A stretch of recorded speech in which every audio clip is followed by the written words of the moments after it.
மின்னல் தொலைக்காட்சி நேயர்களே, இன்றைய வீக்கெண்ட் கனடா நிகழ்ச்சியிலே உங்கள் அனைவரையும் சந்திப்பதிலிட்டு மிக மகிழ்ச்சி அடைகின்றோம். இன்றைய நிகழ்ச்சியிலே 2 சமூக சேவை ஆர்வலர்கள் இங்கே கலந்து சிறப்பிக்கின்றார்கள். முதலாவதாக சமூக ஆர்வலரும் அரசியல் ஆய்வாளருமான தயபரன் தங்கா அவர்களும், மற்றும் மனித உரிமை செயற்பாட்டாளரும் சமூகம் சார்ந்த பல செயற்பாடுகளில் முன்னின்று உழைப்பவருமான ராஜி பெட்டர்சன் அவர்களும் இங்கே இணைந்திருக்கின்றார்கள். இதுவரையும் வீக்கெண்ட் கனடா நிகழ்ச்சி சார்பாக நாங்கள் வரவேற்றுக் கொண்டு இன்றைய நிகழ்ச்சிக்கு நாங்கள் செல்ல இருக்கின்றோம். முதலாவதாக இன்றைய தாயத்திலே நடைபெற்றுக் கொண்டிருக்கின்ற பொத்துவில் தொடக்கம் பொலிகண்டி வரையிலான அந்த பேரணி குறித்தும், வருகிற மார்ச் மாதம் நடைபெற இருக்கின்ற மனித உரிமை கண்காணிப்பு அந்த விடயங்கள் குறித்தும், இதிலே ஜெனீவா விவகாரத்திலே கனடா எத்தகைய பங்கினை ஆற்ற வேண்டும், இதிலே குறிப்பாக கனடிய தமிழர்கள் எத்தகைய ஒரு செயல் வடிவத்தை கொடுக்க வேண்டும் என்பதை பற்றியும் நாம் இங்கு விரிவாக இன்று பேச இருக்கின்றோம். அந்த வகையிலே முதலாவதாக தயபரன் தங்கா அவர்களிடம் இந்த கேள்வியை கேட்கலாம் என்று நினைக்கின்றேன். பொத்துவில் இருந்து பொலிகண்டி வரையிலான இந்த பேரணி ஒரு அரசியல் முக்கியத்துவம் வாய்ந்த, தாயகத்திலும் புலம்பெயர்ந்த தேசத்திலும் சர்வதேச மட்டத்திலும் ஒரு செய்தியை எடுத்துச் சொல்வதாக இருக்கின்றது. ஆகவே இது பொலிகண்டியுடன் இந்த பேரணியும் இந்த மக்கள் எழுச்சியும் நிறைவு பெறக்கூடாது என்பது எல்லோருடைய அவாவாக இருக்கின்றது. இதனூடான அந்த செய்தி தொடர்ந்து அந்த மக்கள் எழுச்சி நமது தாயத்திலே தொடர வேண்டும் என்ற எண்ணப்பாடு எல்லோரிடம் இருக்கின்றது. ஆகவே இந்த பேரணி சர்வதேச ரீதியாக அல்லது தாயத்தை தவிர்த்து எத்தகைய ஒரு செய்தியை சர்வதேசத்துக்கு சொல்லுவதாக நீங்கள் நினைக்கின்றீர்கள்? வணக்கம் எல்லோருக்கும். என்னை இந்த நிகழ்ச்சியில் இணைத்துக் கொண்டதற்கு முதற்க நன்றி. அதாவது இந்த போராட்டம் என்பது ஒரு மக்கள் போராட்டமாக வெடித்துள்ளது. அதாவது பொத்துவிலிருந்து பொலிகண்டி வரை மக்கள் சாரையாக அணிநடந்து செல்கிறார்கள். அத்துடன் அவர்கள் மக்கள் மட்டுமல்ல, அதில் அரசியல்வாதிகள் கூட இணைந்துள்ளார்கள். ஆகவே அவர்களின் கரங்கள் என்பது ஒன்று சேர்ந்த கரமாக, ஒன்று சேர்ந்த குரலாக ஒலிக்கிறது. அப்படியாக ஒலிக்கும் போது இந்த மக்கள் போராட்டம் என்பது எந்த ஒரு அரசோ அல்லது எந்த ஒரு பயங்கரவாத அமைப்போ அவர்களாலும் தடுத்து நிறுத்த முடியாத ஒரு புரட்சி உண்டு. மக்கள் புரட்சி என்பது வரலாற்று ரீதியாக பல வெற்றிகளை சந்தித்துள்ளது. ஆகவே அந்த மக்கள் புரட்சி அந்த நாட்டிலே மக்கள், தமிழர்கள் வீறு கொண்டு, அதாவது முஸ்லிம் இனத்தவர்கள், தமிழர்கள், இந்து சமயம் சார்பற்ற, அதாவது முஸ்லிம், கிறிஸ்தவர், சைவர்கள், இப்படி பலர் சேர்ந்து அந்த நடைபயணிச்சிருக்காங்க. அதாவது மதம் சார்பாக இல்லாமல் ஒரு மனிதத்தை, அதாவது மனித உரிமை சார்ந்த ஒரு புரட்சியாக அது நடந்து கொண்டிருக்கிறது. அந்த ரீதியில் இது ஒரு நிச்சயமாக வெற்றி பெறும் என்பதுதான் எனது கருத்து. அதேவேளை அவர்களை பலப்படுத்த வேண்டியது, அதாவது புலம்பெயர் தமிழர்கள் எங்களது கடமையும் கூட. ஆக அந்த வழியில் நாங்கள் பல செயற்பாடுகளை இடங்க வேண்டும் என்பது எனது கருத்தாக உள்ளது. ராஜி, இப்பொழுது அந்த பேரணி சிவில் சமூக அமைப்புகளுடனும் அரசியல் கட்சி தலைமைகளும் இணைந்து இந்த போராட்டத்தை அங்கு முன்னெடுத்து செல்லுகின்றார்கள், நீண்ட கால இடைவெளிக்கு பின்பாடு. என்று சொன்னால் தாயத்திலே இப்பொழுது பல்வேறு விதமான அடக்குமுறைகளை அவர்கள் எதிர்கொள்ள வேண்டிய ஒரு சூழ்நிலை இருக்கின்றது. இவற்றை தாங்கி இவற்றுக்கு எதிராக போராட வேண்டிய ஒரு கட்டாயத்துக்குள் இந்த தாயத்தில் இருக்கின்ற தமிழர்கள் இருக்கின்றார்.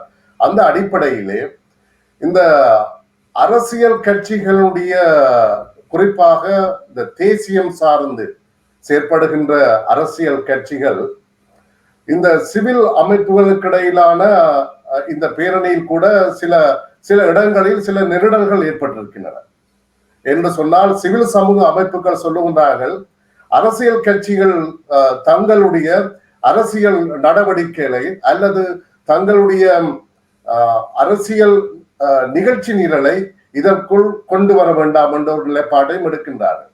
அதே வேளையில் சிவில் சமூகத்துக்கு அரசியல் கட்சிகள் அரசியல் தலைமையுடைய ஒத்துழைப்பும் மிக தேவையானது ஒன்று. ஆகவே இந்த வேளையில் எங்களுக்கு தேவையானது இந்த இந்த பொத்துவிலிருந்து பொலிகண்டி வரையிலான இந்த பாதையாக்களுடைய நோக்கம்தான் எங்களுக்கு முக்கியமானது. ஆகவே இது குறித்து ஏதாவது நீங்க சொல்ல விரும்புகின்றீர்களா ராஜி? வணக்கம் அனைவருக்கும். என்னென்று சொன்னால், இப்ப தயானா கூறியது போல இந்த நீண்ட காலத்துக்கு பிறகு இது ஒரு மக்கள் புரட்சியாக வெடித்திருக்கிறது. என்னை பொறுத்தவரை இந்த மக்கள் புரட்சி என்று சொல்லும் பொழுது இது ஒரு ஒற்றுமையின் வெளிப்பாட்டை இது கொண்டு வந்திருக்கின்றது. அது மதம் கடந்து அந்த ஒரு ஒற்றுமை வெளிப்பாடு இங்கு வெளிப்பட்டிருக்கிறது. ஒரு மிக முக்கியமான விடயமாக நாங்கள் கருத வேண்டும். குறிப்பாக முஸ்லிம் சகோதரர்கள் அவர்கள் தமிழருக்கு சார்பாக கதைத்த விடயங்களையும் தமிழர்கள் முஸ்லிம் மத சகோதரர்களுக்கு எதிராக நடந்த அநீதிகளுக்கு குரல் கொடுத்ததையும் நாங்கள் இங்கு பார்க்கின்றோம். இது உண்மையில் நீண்ட காலத்துக்கு பிறகு இப்படி ஒரு விடயம் நடக்கின்றது. அதே நேரம் ஃபாதர்மார் எல்லாரும் சைவ குருக்களாக இருக்கட்டும் அப்படி எல்லாருமே வந்து அதுல கலந்து கொண்டிருந்தார்கள். அதை பார்க்கும்போது மிகவும் சந்தோஷமா இருந்தது. அதை விட மக்கள் அலைகடலென திரண்டு வந்திருந்தார்கள். இந்த ஊர்வலம் வந்து அதாவது இந்த நீதிக்கான இந்த பயணம் பொத்துவில்ல இருந்து ஆரம்பித்து பொலிகண்டி வரைக்குமான இந்த நீதிக்கான பயணம் அவர்கள் திட்டமிட்ட பொழுதில் இருந்தே பல விதமான சவால்களுக்கு முகம் கொடுக்க வேண்டியிருந்ததை நாங்கள் பார்த்தோம். குறிப்பிட்ட நபர்களுக்கு நீதிமன்ற தடை விதித்த சம்பவங்கள் எல்லாம் ஒரு உண்மையில் ஒரு பகுதிக்குரிய விடயம். ஒரு குறிப்பிட்ட தனிப்பட்ட ஊடக வழியிலாருக்கு ஒரு நீதிமன்ற தடை, உண்மையில் அப்படியான விடயங்கள் கூட நடந்தது. ஆனாலும் நான் இதுல என்ன குறிப்பிட விரும்புகிறேன் என்று சொன்னால், மக்கள் என்று சொல்லும் போது பல விதமான எல்லாருமே சேர்ந்ததுதான் இந்த மக்கள் போராட்டம். தனியா மக்கள் என்று சொன்னால் அந்த அமைப்பு வரக்கூடாது, இந்த அரசியல்வாதி வரக்கூடாது, இப்படி என்ற அந்த கருத்துக்களை தாண்டி நாம் எல்லோரும் இணையும் பொழுதுதான் அந்த பலம் உருவாகும். சோ அந்த இடத்துல வந்து நீங்கள் ஏற்கனவே கூறியது போல ஊடகங்களுடைய தார்மீக பொறுப்பு என்னன்னு சொன்னால், சரியான செய்திகளை மக்களுக்கு சரியான விதத்தில் கொண்டு போய் சேர்க்க வேண்டியதான் அவர்களுடைய பொறுப்பு. இங்கு துரதிருஷ்டவசமாக நாங்கள் சில ஊடகங்கள் தேவையற்ற ஒரு குழப்பங்களை கொண்டு வருகிறதை நாங்கள் பார்க்கின்றோம். அது தவிர்க்கப்பட வேண்டும். அப்படியான விடயங்கள் தவிர்க்கப்பட வேண்டும். அதை விட ஒரு நிகழ்வு ஒன்றை நாங்கள் செய்யும் பொழுது அதில் பலவிதமான பிரச்சனைகள், கருத்து முரண்பாடுகள் எல்லாமே வரும். அதை கொண்டு வந்து ஊடகத்தில் எழுத வேண்டும் என்று அவசியம் இல்லை. இன்றைக்கு எந்த நிகழ்வு எடுத்தாலும் அதுல ஏதோ ஒரு முரண்பாடு வரும். அது சிலவர் தவிர்க்க முடியாத ஒரு முரண்பாடாக இருக்கலாம், ஏதோ ஒன்று வரும். அப்ப அதிலே நாங்கள் கண்டும் காணாதது போல அதை தவிர்த்து கொண்டு போறதுதான் புத்திசாலித்தனமாக இருக்கும். இதில் நான் பார்த்த அளவில் வடகிழக்கு சமூக சிவில் சொசைட்டியில இருந்து அரசியல்வாதிகள் எல்லாரும் இணைந்துதான் இதை முன்னெடுத்தார்கள் எனக்கு தெரிந்த அளவில். ஆனால் ஒரு சில குறிப்பிட்ட சில விடயங்கள் நடக்கும் பொழுது அதை அரசியல் படுத்தாதீர்கள் என்று வேண்டுகோள் அங்கு வைக்கப்பட்டதையும் அது கதைக்கப்பட்டதும் நடந்ததுதான். அதை ஊதி பெரிதாக்க வேண்டிய அவசியம் இல்லை.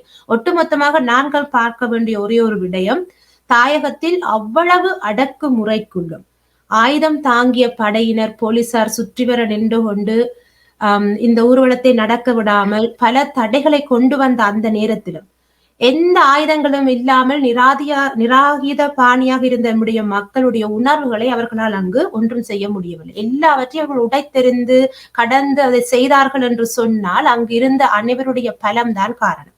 அது அரசியல்வாதிகளுடைய எல்லாரும் சேர்ந்ததுதான் அது. அதுல இருந்த முஸ்லிம் மக்கள் கொடுத்த ஆதரவு மிகப்பெரிய ஒரு விடயமாகத்தான் இங்கு நாங்கள் பார்க்க வேண்டும். முக்கியமா ராஜி, நீங்கள் ஒரு குறிப்பிட்ட விடயம் வந்து தமிழ் பேசும் இனத்துக்கான ஒரு ஒரு ஒரு ஒரு ஒற்றுமை பாடத்தினை இதனூடாக ஏற்படுத்தப்பட்டிருக்கிறது என்பது உண்மை. என்று சொன்னால் காத்தாங்குடியிலும் ஏறாவூரிலும் மூதூர் பகுதிகளிலும் முன்னாள் பாராளுமன்ற முஸ்லிம் காங்கிரசுடைய முன்னாள் பாராளுமன்ற உறுப்பினர்கள் மற்றும் முஸ்லிம் சகோதரர்கள் அவர்கள் ஒரு தமிழ் பேசும் இனத்துக்கான ஒரு குரலாக அங்கு மிகப்பெரிய அளவிலே தமிழர் தரப்பை விட திரண்டு வந்து அங்கே மிகப்பெரிய ஆதரவை வழங்கினார்கள். அதாவது அவர்கள் சொன்ன விடயம் வந்து இந்த போராட்டம், இந்த ஊர்வலம் காத்தாங்குடியோடு நிற்கக்கூடாது, அதை கடந்து செல்ல வேண்டும், பொலிகண்டி வரை முஸ்லிம் சமூகத்தினுடைய பேரணியும் தொடர்ந்து செல்ல வேண்டும் என்ற கருத்தினை அவர்கள் தரப்பிலிருந்தே முன்வைக்கப்பட்டது. நீண்ட காலத்துக்கு பிறகு இது ஒரு மாபெரும் ஒரு வெற்றியாகும். ஆகவே இத்தகைய ஒரு காலகட்டத்திலே இன்று ஐநா மனித உரிமை ஆணையாளருடைய அறிக்கை வந்து இன்று தமிழ் பேசும் இனத்துக்கு ஒரு முக்கிய செய்தியாக ஒரு வலிச்சேர்க்கின்ற ஒரு விடயமாக பார்க்கப்படுகின்றது. ஆகவே தயாவிடம் இந்த கேள்வியை கேட்கின்றேன். இந்த சர்வதேச மனித உரிமை விவகாரம் வந்து இந்த பேசு பொருள் வந்து ஒரு ஜெனிவாவிலே போய் ஒரு சைட் இவெண்ட்ஸாக நாங்கள் செய்து போட்டு வருவதாகவும், இதனால் பெரிய அளவிலே நாங்கள் சாதிக்க முடியாது. ஈவன் ஸ்ரீலங்கா அரசாங்கமே சொல்லுகின்றது, இந்த மனித உரிமை ஆணையாளருடைய அறிக்கையை கொண்டு போய் குப்பை தொட்டியில் போடுங்கள் என்று சொல்லுகின்றார்கள். அந்த அளவுக்கு ஒரு சில தரப்பினால் இது விமர்சிக்கப்படுவதும் உண்டு.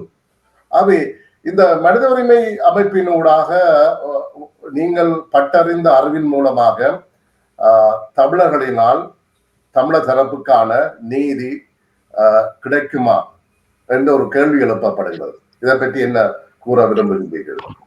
ஆமாம், நிச்சயமாக எங்களுக்கு என்னை பொறுத்தவரையில் அதிலே நம்பிக்கை உள்ளது. இதற்கான காரணம் என்னவென்றால், அதாவது அறம் வழி நின்ற போராட்டங்கள், அதாவது அறத்துப்பால் என்று ஒரு திருக்குறளிலே ஒரு அதிகாரமே உள்ளது. அதாவது 2000 வருடங்களுக்கு முன்னாலேயே எங்கள் தமிழர்கள் அறத்தின் வழி நின்ற போராட்டங்களும் அறத்தின் வழி நின்று சேர்ந்த எந்த செயல்களும் பிழைத்ததாகவே சரித்திரம் இல்லை. ஏனென்றால் இது எங்களை வரலாறு, தமிழர் வரலாற்றில் ஒரு முக்கியமான ஒன்று. அதாவது அறம் பிழைக்காத ஒரு காலம் ஆனபடியால் அந்த ஒரு நம்பிக்கையில் தான், அதாவது எங்கள் போராட்டம் நீதியான போராட்டம், இது மனித உரிமைக்கான போராட்டம், இது வந்து எங்கள் மக்கள் கண்ணுக்கு முன்னாலே கொன்று அழிக்கப்பட்டார்கள், அதாவது ஒரு இன சுத்திகரிப்பு நடந்து கொண்டிருக்கிறது. இதிலே மாற்று கருத்துக்கு இடம் கிடையாது. இதிலே எங்களோட சொந்த விருப்ப வெறுப்புகளை எல்லாம் விடுத்து, அதாவது அந்த மனித உரிமைக்காக போராடிய வேண்டும். ஆகவே அந்த அறவழி போராட்டம் என்பது நிச்சயம் பிழைக்காது. எனக்கு அதில் 100% நம்பிக்கை உள்ளது. ஆனால் அதை எப்படி நடைமுறைப்படுத்தி அதற்கான கால அவகாசம் கூடவா இருக்கலாம். அதாவது அந்த மார்ட்டின் லூதர் கிங் ஒரு நிகழ்ச்சியில் அவற்றை ஒரு கூற்றொன்று இருக்குது. அதாவது அவர் என்ன கூறுகிறார் என்றால், என்ன அன்பும் அந்த உண்மையும், உண்மையான நிகழ்ச்சிகள் வந்து தற்காலிகமா தடங்கள் ஏற்பட்டால் கூட, ஆனால் அவைதான் ஒரு நாளடைவிலே நிச்சயமாக வெற்றி பெறும். அந்த தற்காலிக வெற்றி, அதாவது எதாச்சாதிகாரம் ஆட்சி முறைகள் எல்லாம் தற்காலிக வெற்றி அடைந்தாலும் அந்த உண்மை அன்பு வழி நடக்கிறது வந்து நீண்ட காலத்தில் அது வெற்றி அடையும் என்றது அது வந்து வரலாற்றின் மூலமாக நிரூபித்தோண்டு. ஆனால் இப்ப இந்த நிலைக்கு, இப்ப இன்றைக்கு ஐக்கிய நாடுகள் ஸ்தாபனத்திலே இந்த நிலைக்கு நாங்கள் எப்போது வந்திருக்கிறோம் என்று பார்த்தீர்கள் என்றால், இந்த நிலைக்கு வரும்போது இது உண்மையாக இப்ப 17 வருடங்களுக்கு பிறகு நடந்த ஒரு காரம். 2009 பார்த்தோம்னா 17 வருடங்களுக்கு முன்னே ஒரு வரலாற்று ரீதியான ஒரு நிகழ்வு நடந்துள்ளது. அரசியல் கட்சிகள் எல்லாருமே ஒருங்கிணைந்திருக்கிறார்கள். ஆனால் அவர்களை ஒருங்கிணைத்தது அங்கே ஈழத்தில், அவர்கள் ஒருங்கிணைக்கப்பட்டது தமிழ் அரசியல் கட்சிகள் கூட. இது மக்களால் தான் நடைபெற்றது. ஏனென்றால் கடந்த அரசியல் உங்களுக்கு தெரியும், கடந்த தேர்தலில் மக்கள் அவர்களை தூக்கி எறிந்தார்கள். அதாவது மக்களின் கோரிக்கைகளை நிறைவேற்றாத ஆட்கள் எல்லாம் தூக்கி எறியப்பட்டார்கள். ஆகவே கடந்த வருடம், அதுக்கு முதல் வருடங்களிலே ஐக்கிய நாடுகள் மனித உரிமை கவுன்சில் நடைபெற்ற நிகழ்வுகளை பார்த்தால் உங்களுக்கு தெரியும். அதிலே இருந்து சில கருத்துக்களை தெரிவாள் இப்போது அதில் மாறி, அதாவது இன சுத்திகரிப்பு என்றதை அங்கீகரிக்கிற அளவுக்கு வந்திருக்கிறார்கள். ஆகவே இதெல்லாம் எப்படி நடந்தது என்றால் மக்களால் தான் நடந்தது. அதாவது அரசியலில் மக்கள் பாடம் போட்டினார்கள், அவர் ஒன்றாக இணைந்தார்கள். அங்கே அவர்களுக்கான வேறு விருப்புகள் இருந்தால் கூட மக்கள் ஆணையிட்டார்கள். அதன் மூலம் ஒன்றாக இணைய வேண்டிய கால நிர்பந்தத்தின் மூலம்தான் அவர்கள் இணைந்திருக்கிறார்கள். அங்கு இணைந்து அறிக்கை விட்டார்கள். ஆகவே அதே கடப்பாடு புலம்பெயர் தமிழர்களுக்கும் உண்டு. அதாவது நாங்கள் இப்ப புலம்பெயர் தமிழர் இவ்வளவு காலம் 70 வருடங்களாக அங்கே நடந்த போராட்டமும் இங்கே புலம்பெயர் தமிழர்களும் போராட்டம் நடந்தது. இன்று வரைக்கும் அந்த போராட்டத்தின் மூலமாக நாங்கள் ஒரு பெருவேறியான வெற்றி அடையவில்லை. இப்போதுதான் ஓரளவு ஒரு நம்பிக்கை கீட்டொண்டு வந்திருக்கிறது. ஏனென்றால் எப்படி வந்ததென்றால் எல்லாரும் ஒருங்கிணைந்தபடியால் தான். அதே போல புலம்பெயர் தமிழருக்கு ஒரு கடப்பாடு உள்ளது. நாங்கள் இணைய வேண்டும், எல்லாரும் இணைந்து செயற்பட வேண்டும். எங்களை சுய வெறுப்பு, ஒவ்வொரு சாபனம் சார்ந்த விருப்பு வெறுப்புகளை கடந்து உண்மை, நீதி, நேர்மை, நியாயத்தின் அடிப்படையில், மனித உரிமையின் அடிப்படையில் நாங்கள் இணைந்து செயற்படுவன காலகட்டம். அது கனடியர்களை பொறுத்தளவில் இந்த அமர்வு என்பது மிக மிக முக்கியமானது உண்டு. அதாவது என்னென்றால், நாங்கள் கனடாவும் ஒரு கோர் குரூப் என்ற ஒரு 5 நாடுகளில் ஒரு நாடாக உள்ளபடியால் நாங்கள் அரசியல் ரீதியாக பாரிய தாக்கத்தை செலுத்த வேண்டும். இதுவும் ஒரு மக்கள் போராட்டமாக இங்கே வரணும். அண்மையில் நடந்த நிகழ்வுகளை பார்க்கும்போது அந்த நம்பிக்கை இல்லாமல் இருக்கிறது. ஒரு 4 பேர் ரோட்டிலே நடந்து வாகனத்தில் போவதும் கொடிகளை பிடிப்பதும் அப்படியான போராட்டமாக இருக்கக்கூடாது. அதாவது இந்த போராட்டம் என்பது மக்கள் மயப்படுத்தப்பட வேண்டும். இங்கேயும் புலம்பெயர் தேசத்திலேயும் அதாவது இணைந்த செயற்பாடு. நீங்கள் அண்மையில் பார்த்தீங்கன்னா தெரியும். அதாவது எரிக் சோலைமும் கர்னல் ஹரிஹரன் 2 பேரும் ஒரு ஜூம் வழி கலந்துரையாடல் வரும்போது நான் 3 4 இடங்களில் எரிக் சோலைமின் ஒரு குறிப்பான ஒரு செய்தியை கூறின தமிழ் சமூகத்துக்கு. அதாவது நீங்கள் ஒன்றாக இணைந்து வாருங்கள். ஒரு தடவை இல்லை, நான் பல தடவை எரிக் சோலைம் அந்த செய்தியை கேட்டிருக்கேன். கர்னல் ஹரிஹரன் வந்தபோது அவர் இந்த நிகழ்ச்சி முடிந்து கடைசியா போகும்போது தமிழ்ல ஒழுங்கா சொன்னார், நீங்கள் எல்லாரும் உருப்படியா ஒன்றை செய்யுங்க. அதாவது என்ன சொன்னார்ண்டா, உருப்படியா ஒன்றை செய்யுங்கண்டா நீங்கள் எல்லாம் ஒன்றிணைந்து வாருங்க. ஏனென்றால் அவர்களுக்கான தேவை நாங்கள் ஒரு சிறிய சமூகம், நாங்கள் ஒன்றிணைய வேண்டிய அவசியம். ஒன்றிணைந்து நாங்கள் ஒரு கோரிக்கை விடுக்கும் போதுதான் அவர்கள் அதை ஒரு சரியான அவர்களுக்கான ஒரு அதிகாரம் இருக்கும், அதை மீண்டும் அதை உலக அரங்கிலே கொண்டு செல்வதற்காக. அப்ப எரிக் சோலம் என்பவர் மேற்குலக நாடுகளின் அவர் மேற்குலக நாடுகளை அவர் மேற்குலக நாடுகள் சார்பாக கதைக்கக்கூடியவர். கர்னல் ஹரிஹரன் இந்தியா சார்பாக கதைக்க அப்படியான வழியில தான் நான் என்னை பொறுத்தவரை நான் எடுப்பேன். என்றால் இவர்கள் எல்லாம் அவர்களுக்கு குரலாக ஒலிக்கிறார். ஆகவே நாங்கள் இந்த மனித உரிமை கவுன்சிலில் நடக்கிற 46வது நிகழ்விலே ஒன்று சேர்ந்து எங்களது தனிப்பட்ட விருப்பு வெறுப்புகள், தனிப்பட்ட லாபங்கள், வியாபார நோக்குகள் சகலதையும் விடுத்து ஒன்றிணைய வேண்டியது கட்டாயம். இணைந்தால் நிச்சயம் நாங்கள் இதை மேலேயும் கொண்டு செல்லலாம் என்பது எனது கருத்து. நன்றி தயா. ராஜிடம் இந்த விடயத்தை எடுத்து செல்லலாம் என நான் நினைக்கின்றேன். நீங்கள் நீண்ட காலமாக இந்த ஐநா மனித உரிமை சம்பந்தமான விடயங்களிலே பல விடயங்களை செய்து கொண்டிருப்பவர், அதனோடு தொடர்பாளையும் கொண்டிருப்பவர் என்ற வகையிலே கோர் நாடுகள் என்ற அமைப்பிலே இந்த 42 நாடுகளிலே கனடா மற்றது ஐக்கிய ராச்சியம் UK மிக முக்கியத்துவம் வாய்ந்தன. இந்த இலங்கை விவகாரத்தை நிச்சயமாக வழிநடத்தக்கூடிய முக்கிய பாகம் ஒன்றை வகிக்கக்கூடிய நிலைமையிலே அவர்கள் இருக்கின்றார்கள். கடந்த முறையும் அவர்களுடைய முக்கிய பங்களிப்பு இருந்தது. ஏனென்றால் அமெரிக்கா தற்போது மனித உரிமை சபையில் இல்லை என்ற காரணத்தினால். ஆகவே தற்போது நிலைமையிலே இந்த கனடிய அரசுக்கு ஒரு அரசியல் அழுத்தம் அல்லது ஒரு மீனிங்ஃபுல்லான ஒரு அரசியல் செல்வாக்கினை ராஜதந்திர மட்டத்திலே இங்குள்ள கனடிய தமிழர் அமைப்புகள், தமிழர் தரப்பு அத்தகைய ஒரு அரசியல் அழுத்தத்தை கொடுக்க வேண்டிய தேவை இருக்கிறது. இது ஒரு மிகப்பெரிய ஒரு பாரிய பணி, சாதாரண விடயம் அல்ல. நாங்கள் 1 லட்சம் கையெழுத்து வெட்டி அனுப்பி விட்டு இந்த விடயம் முடிகிற காரியம் அல்ல. இது நாங்கள் பல்வேறு அரசியல் தளங்களின் ஊடாக பயணிக்க வேண்டியது. இது குறித்து மிக சுருக்கமாக சொல்ல முடியுமா ராஜி? நிச்சயமாக. அதாவது எங்களுடைய போராட்டம், நாங்கள் எங்களுடைய எப்படி சொல்றது என்று சொன்னால், இப்ப தயானா சொன்ன விடயத்தை தான் நான் சிந்தித்துக் கொண்டிருந்தேன். அதாவது மக்களாக நாங்கள் இணைந்து எங்களுடைய போராட்டத்தை முன்வைக்கிற பொழுது அதனுடைய பலன் அதிகமாக இருக்கும். இதுல இன்னொரு விஷயம் என்னென்று சொன்னா, அதை நாங்க போராடுகின்ற வடிவங்கள் அதுல மாறும். இப்ப இங்க இருக்கிற விடயங்கள், இங்க கனடாவில இருக்கிற இந்த நாட்டுல எங்கட கனடாவுக்கு கனடா அரசாங்கத்துக்கு கனேடிய மக்களாக எங்களுடைய குரலை நாங்கள் வெளிப்படுத்த வேண்டிய தேவை இருக்கின்றது. இதுக்கு ஒரு உதாரணத்தை நான் சுட்டி காட்டிட்டு போல நினைக்கிறேன். யூகேல இருக்கிற மக்கள் அங்கிருக்கிற அனைத்து அமைப்புகளோடையும் இணைந்து ஒரு அறிக்கையை யூகே அரசாங்கத்துக்கு கொடுத்தாங்க. சோ அந்த விடயம் வந்து பெரிய அளவில் ஒரு பரபரப்பாக பேசப்பட்டது மட்டுமல்ல, என்னை பொறுத்தவரையில் அந்த விடயம் தமிழ் மக்கள் மத்தியில் பெரிய ஒரு நம்பிக்கையை வந்து ஏற்படுத்தியதாக மாறியது. ஏனென்றால் அந்த 250க்கும் மேற்பட்ட அமைப்புகள் சேர்ந்து அதுல கையெழுத்திட்டு இருந்தார்கள்.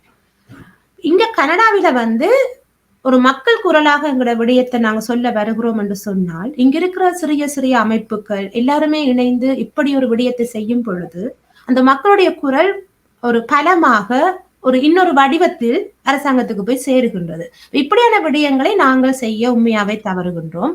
ஒரு அரசியல் ரீதியாக எங்கள் போராட்டத்தை முன்வைக்கும் பொழுது நாங்கள் எழுத்து மூலமான எங்களுடைய அறிக்கைகள், எழுத்து மூலமாக நாங்கள் தெரிவிக்க வேண்டிய விடயங்கள் மிக முக்கியத்துவம் பெறுகின்றன. இதுக்கு உதாரணமாக யாழ் பல்கலைக்கழக அந்த பிரச்சனை நடைபெற்ற பொழுது யூகேல இருந்த ஒரு எம்பி வந்து அவர் வெளிப்படுத்தியிருந்தார் என்னென்றால், அந்த காலமத்தான் எழும்பும் பொழுது தன்னிடம் நிறைய மின்னஞ்சல்கள் வந்தது. அதை பார்த்து விட்டு தனக்கு அது என்ன பிரச்சனைன்னு பார்த்து உடனடியாக அதற்காகத்தான் குரல் கொடுத்தேன் என்று சொன்னேன். அப்ப அவரிடம் எது ஒரு மாற்றத்தை ஏற்படுத்தியது? நிறைய பேர் அவருக்கு எழுத்து மூலமாக தெரிவித்ததால் தான். அதுபோல் நாங்களும் முன்வர வேண்டும்.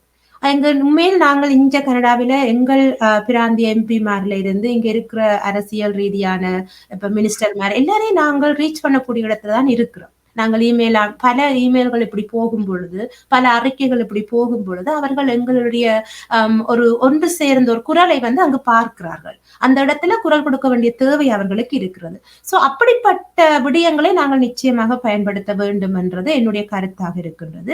இங்க இருக்கிற சகல அமைப்புகளும், அதாவது அமைப்புகள் என்று சொல்லும் பொழுது ஊர் சங்கங்கள் அடங்கலாம், விளையாட்டு சங்கங்கள், எல்லாமே என்னென்ன விதமான அமைப்புகள் இருக்கு எல்லாருமே இணைந்து இந்த ஒரு மனித உரிமை சார்ந்த இந்த விடயத்துக்கு, ஒரு நீதிக்கான ஒரு போராட்டம் என்ற இந்த விடயத்துக்கு குரல் கொடுக்க முன்வர வேண்டும். இப்படியான விடயங்களை நாங்கள் செய்யும் பொழுது தாயகத்தில் எங்கட மக்கள் இன்றைக்கு எவ்வளவோ ஒரு இக்கட்டான ஒரு சூழ்நிலையில் எவ்வளவு ஒரு உயிராபத்து கூட ஏற்பட்டிருக்கலாம். அப்படியான ஒரு சூழலில் இன்றைக்கு உணர்வுபூர்வமாக இறங்கி களத்தில் நின்றார்கள். இதுல ஒரு விடயம் என்னன்னு சொன்னால், இப்ப நீங்க சொல்றீங்க கனடாவிலே எல்லா அமைப்புகளும் எல்லா சங்கங்களும் ஒரு தளத்திலே வந்து நாங்கள் ஒற்றுமையான ஒரு பாதையிலே செல்ல வேண்டும் என்று. ஆனால் வந்து இங்கே சில அமைப்பு ரீதியாக அல்லது ஸ்தாபன ரீதியாக அவர்கள் தங்களுக்கான சில அரசியல் நிகழ்ச்சி நிரலில் செய்ய வேண்டிய ஒரு நிலைப்பாட்டிலே அவர்கள் இருக்கிறார்கள் என்று சொன்னால், ஒருவர் சொல்லுவார் எங்களுக்கு அந்த அறிக்கையில் இனப்படுகொலை சம்பந்தமான விடயம் சேர்க்கப்பட வேண்டும். இன்னொரு அமைப்பு சொல்லுகிறது இல்லை எங்களுக்கு அதிலே சர்வஜன வாக்கெடுப்பு ரெஃபரண்டம் சேர்க்கப்பட வேண்டும். இன்னொருவர் சொல்லுகின்றார் இவற்றையெல்லாம் கடந்து சர்வதேச விசாரணை அந்த விடயம் ஒரு சிறிய மாதிரியான ஒரு நாட்டிலே செய்யப்பட்ட சில விடயங்களை அப்ளை பண்ண வேண்டும். இப்படியான விடயங்களில் அந்த அந்த கோரிக்கைகள் விடயங்கள், அந்த அந்த சாராம்ச விடயங்களிலே கூட வேறுபாடுகள் இருக்கின்றன. அதாவது அரசியல் கொள்கை போல் இந்த விடயங்களிலும் அது தாயத்திலும் இந்த பிரச்சனை இருந்தது. ஆனால் அவர்கள் எல்லோரும் சேர்ந்து பயணிக்கக்கூடிய சில செயற்பாடுகளில் தங்களுக்குள் இணக்கப்பாட்டை ஏற்படுத்தி அந்த விடயங்களிலாவது இந்த தாயத்திலே கனடாவில் இருக்கின்ற அமைப்புகள் ஒன்று சேர்ந்து வேலை செய்யலாம் தானே.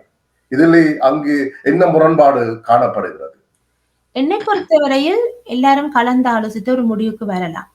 இந்த கோரிக்கைகள் வந்து இந்த 3 கோரிக்கைகளும் உள்ளடக்கப்பட வேண்டும் என்று சொன்னால் 3ஐயும் உள்ளடக்குவது தவறில்லை. ஏதோ ஒன்றுதான் எங்களுக்கு கிடைக்க போகின்றது. ஆகவே ஒரு சின்ன சின்ன விடயங்களுக்கு நாங்கள் பிரிந்து போக வேண்டிய அவசியம் இல்லை. அப்படி இல்லை என்று சொன்னால் ஒரே மாதிரியாக சிந்திக்கிற அமைப்புகள் இருக்கணும், அவர்கள் கூட்டணி சேரலாம். இப்ப நீங்க சொன்னது போல இனப்படுகொலை என்று சேர்க்க வேணும் என்று சொல்லுகிறவர்கள், அப்படிப்பட்ட ஒரே மனதோடு ஒரே சிந்தனையோடு இருக்கிறவர்கள் அப்படி ஒன்றாக சேர்ந்து நீங்கள் ஒரு விண்ணப்பத்தை அனுப்பலாம்.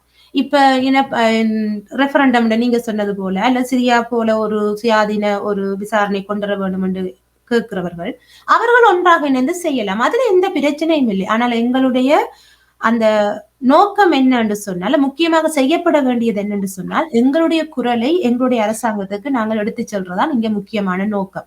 சோ அப்ப அந்த இதுல வந்து நாங்கள் நிச்சயமாக இணைந்து செயற்பட வேண்டும். என்னை பொறுத்தவரையில் இந்த 46வது இந்த கூட்டம் வந்து நாங்கள் எல்லா தமிழர்களும் ஒரு மிகவும் ஆவலோடு எதிர்பார்த்து கொண்டிருக்கிறார்கள். அது கடந்த முறை ஸ்ரீலங்கா அரசாங்கம் 30 ரெசல்யூஷன்ல இருந்து தாங்கள் வெளியேறும் என்று சொன்ன ஒரு அறிவித்தலுக்கு பிறகு இந்த வருஷம் என்ன நடக்க போகிறது என்ற ஒரு ஆவல் வந்து எல்லாருடைய மனதிலும் இருக்கின்றது.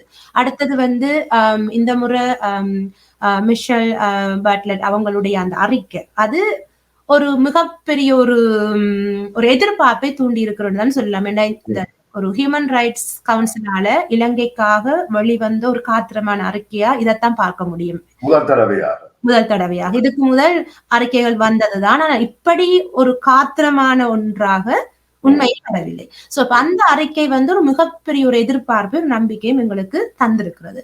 ஆனால் அதை பார்த்து கொண்டு நாங்கள் செய்யறதை செய்யாமல் விட்டு விடாமல் நாங்கள் தொடர்ந்து நாங்கள் செய்ய வேண்டும். இப்ப எங்களுக்கு அது வாக்கெடுப்புக்கு என்ன ரெசல்யூஷன் வரப்போகுதுன்னு எங்களுக்கு தெரியாது. இது வந்து ஒரு ஸ்ரீலங்காவுக்கான ஒரு அறிக்கை தான், ஆனால் இது ரெசல்யூஷன் அல்ல. அதுல இவர் வந்து சில ரெக்கமெண்டேஷன் வந்து அவர்கள் சொல்லி இருக்கிறார்கள். இப்படி கோர் குரூப் அந்த ஹியூமன் ரைட்ஸ் அந்த இருக்கிற நாடுகள் வந்து இப்படியான விடயங்களை வந்து நீங்கள் போக்கஸ் பண்ணணும் என்ற ரெக்கமெண்டேஷன் எல்லாம் அருமையான ரெக்கமெண்டேஷன். ஆனா அதை செயற்படுத்தினால் மாத்திரம் தானே அதனுடைய பலன் வரும். அப்ப அதை செயற்படுத்துவதற்கான வேலைகளை யார் செய்யறது? நாங்கள் தான் செய்ய வேண்டும். அதே நேரம் என்ன ரெசல்யூஷன் வரப்போகிறதுன்றது எங்களுக்கு உண்மையிலே தெரியாது. அங்கதான் அந்த நடக்கப்புற அது ஜெனீவாவில் தான் அது தீர்மானிக்கப்பட்ட இறுதி நேரத்தில் தான் அந்த வரைவுகள் தீர்மானிக்கப்படும். இந்த இடத்துல தயா நிச்சயமாக மனித உரிமை ஆணையாளர் வெளியிடப்பட்ட அறிக்கை அது முற்றுமுழுதாக உள்வாங்கப்படுமா அல்லது அதில் குறைநிறைகள் வெட்டி நிரப்பப்படுமா என்பது எங்களுக்கு தெரியாது. சில வேளைகளில் அதை விட காத்திரமான ஒரு ஒரு பிரேரணைகளும் கொண்டு வரப்படலாம். ஆகவே இந்த விடயத்திலேயும் புலம்பெயர்ந்து வாழ்கின்ற டயஸ்போரா தமிழர்கள் நிச்சயமாகவே பெரிய அளவிலே நாங்கள் இந்த மாதம், அதாவது வருகிற கிழமைகள், நாங்கள் மிகவும் துரிதமாகவும் ராஜேந்திர ரீதியாகவும் நுட்பமாகவும் வேலை செய்ய வேண்டிய காலகட்டத்தில் இருக்கின்றோம். ஆகவே இன்றைய நேரத்திலே மக்கள் வந்து விழிப்படைந்து தமிழர் தரப்பு அமைப்புகளோடும் தமிழர் சார்ந்த பல்வேறு நிறுவனங்களோடும் நாங்கள் இந்த விஷயங்களை பேச வேண்டியவர்களாக இருக்கின்றோம். அத்தோடு அவர்களினூடாக நாங்கள் இங்கிருக்கின்ற பாராளுமன்ற உறுப்பினர்களுக்கு மற்றது மாகாண சபை உறுப்பினர்களினூடாக பல்வேறு அரசியல் அழுத்தங்களையும் கொடுக்கக்கூடியதாக இருக்கும். இதை விட கனடா வாழ் தமிழர்கள் எத்தகைய நகர்வுகளை இங்கிருக்கின்ற தமிழர்கள் இந்த ஜெனீவா விடயமாக கனடிய அரசுக்கு நாங்கள் ஒரு அழுத்தத்தினை கொடுக்க முடியும். ஆமாம், அது இது நிச்சயமாக உண்டு. அதாவது திருப்பி நான் அந்த யுஎன்ஆர்சி வந்து இது வந்து ரெக்கமெண்டேஷன், அதாவது ஒரு பரிந்துரை ஒன்று தான் இப்ப நடந்திருக்கிறது. அதாவது ஹியூமன் ரைட்ஸ் கமிஷன், அதாவது மிஷேல் பாச்லெட் இருந்து வந்தது பரிந்துரை. ஆனால் இதை நடைமுறைப்படுத்துவது முழுக்க ஆறில முற்று முழுதாக என்னை பொறுத்த அளவில் தமிழர்களின் கையில் தான் தங்கியுள்ளது. அதாவது இது வந்து வரலாற்று ரீதியான நிகழ்வு. இந்த நிகழ்வு என்னென்றால் இதிலே நாங்கள் தவறுவோமாயின் நாங்கள் வரலாற்றில் ஒரு தவறளித்த ஒரு சமூகமாக பதியப்படுவோம். எவ்வளவோ வரலாற்று தவறுகள் நடந்துள்ளன 70 வருட காலங்கள் போராட்டத்தில். ஆனால் அதை விட இன்னொரு நாங்கள் தோல்வியடைந்த சமூகமாக நாங்கள் நிச்சயம் அடையாளப்படுத்தப்படுவோம். அது புலம்பெயர் தமிழ் தேசத்திலே முக்கியமாக தங்கியுள்ளது. இன்று வரைக்குமே எத்தனையோ பேர் விலகித்தான் நிற்கிறார்கள். ஒரு சிலர், பரவலான அமைப்புகள் எல்லாருமே ஒன்றாக இணைந்துள்ளார்கள். ஆனால் சிலர் இன்னுமே விலைத்தான் நிற்கிறார்கள். அது ஒரு வருத்தத்துக்குரிய விஷயமா இருக்கிறது.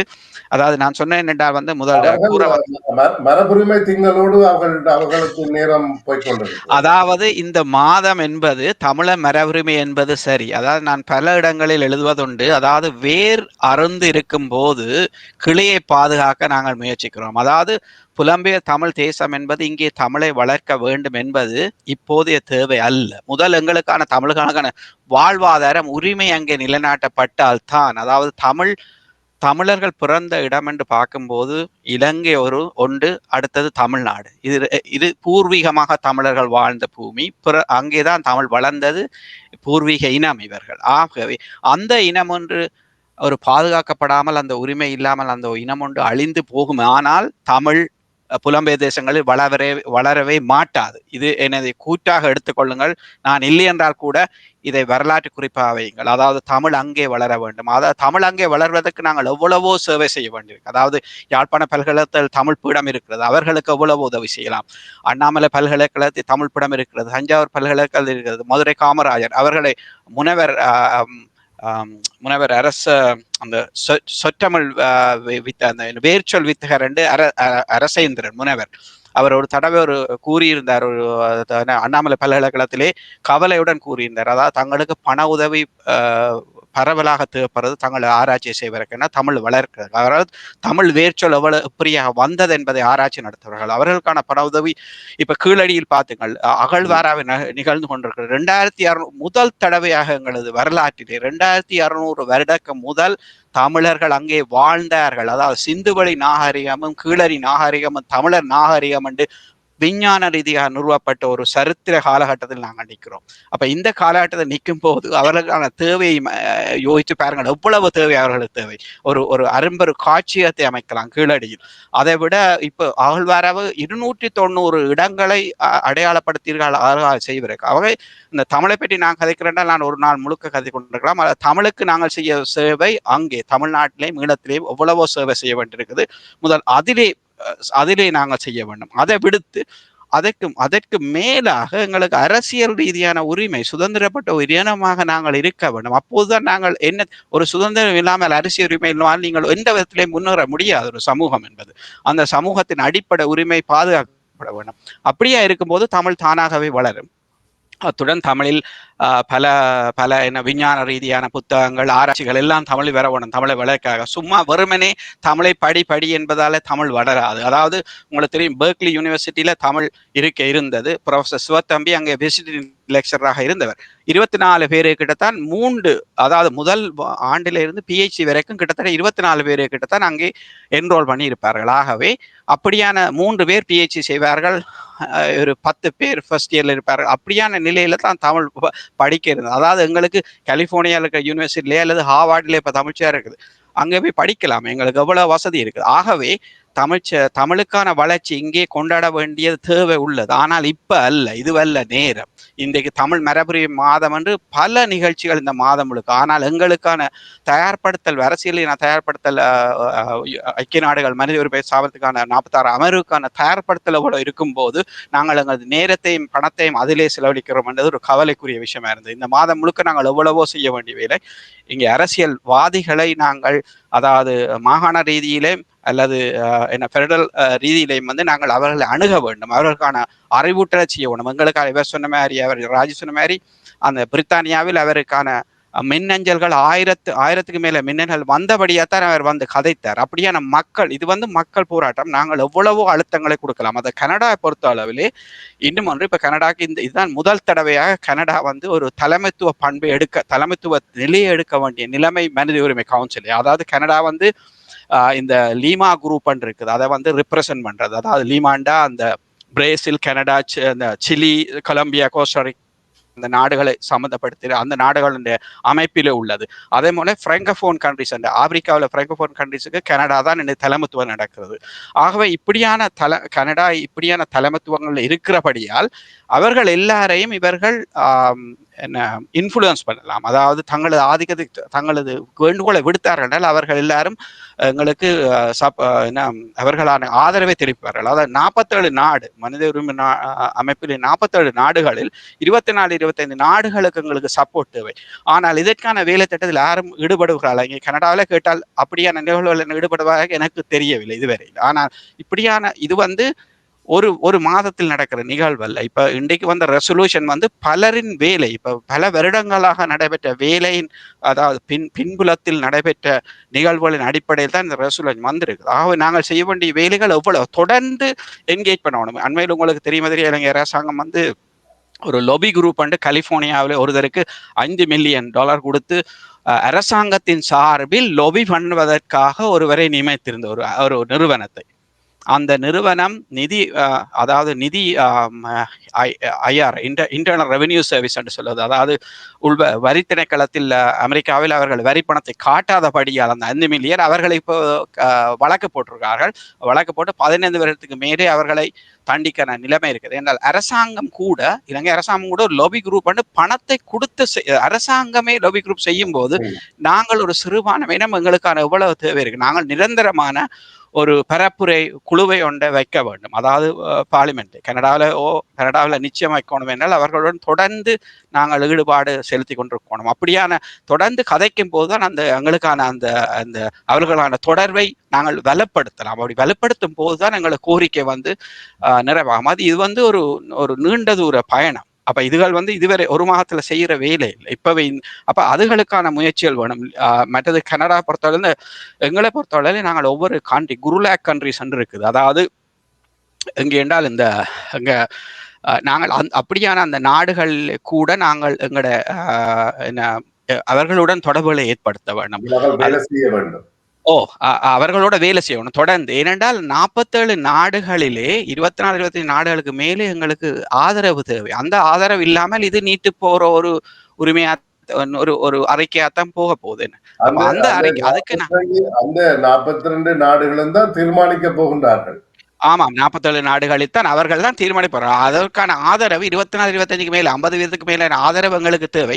இப்போது கனடாவை பொறுத்தவரையிலே நான் கேள்விப்பட்ட அளவிலே அவர்கள் கூறியிருக்கிறார்கள் தங்களுக்கான அந்த அறிக்கைக்கான ஆதரவு இல்லை என்று பரமான அந்த அமைப்பு நாடுகளில் இருந்து. அந்த ஒரு நிலைமையில் தான் கனடா பின்வாங்கினது. ஆனால் அதற்காக நாங்கள் விடக்கூடாது. நாங்கள் தொடர்ந்து அழுத்தம் பிரயோகிக்க வேணும். என்னென்றால் எங்களை பொறுத்தவரையில தான் இன்றைக்கு சுவாதிகள் நடக்க முடியாத நிகழ்வெல்லாம் நடந்துருது. அங்கே இவ்வளவு இராணுவ ஆதிக்கத்தின் கூட மக்கள் கிளர்ந்து எழும்போது அங்கே ஒரு தரும் அதை தடுக்க முடியாது. சரி, ஆகவே எல்லாம் எங்கட கையில தான் இருக்குது. இன்றைக்கு ராஜு சொன்ன மாதிரி ஊர்ச்சங்கங்கள் இருக்கிறன, விளையாட்டு சங்கங்கள் இருக்கின்றன, பழைய மாணவ சங்கங்கள் இருக்கின்றன, கோவில்கள் இருக்கின்றன. வேற அந்த அந்த அமைப்பு ரீதியா உங்களை சார்ந்த எம்பிபி அதாவது மாகாண சபை, மத்திய அரசாங்கம் அவர்களுக்கான மின்னஞ்சலை தொடர்ந்து அனுப்பி கொண்டே இருக்க வேண்டும். தனிப்பட்ட ரீதியிலும் அமைப்பு ரீதியிலும் கட்டாயம் செய்ய வேண்டும்.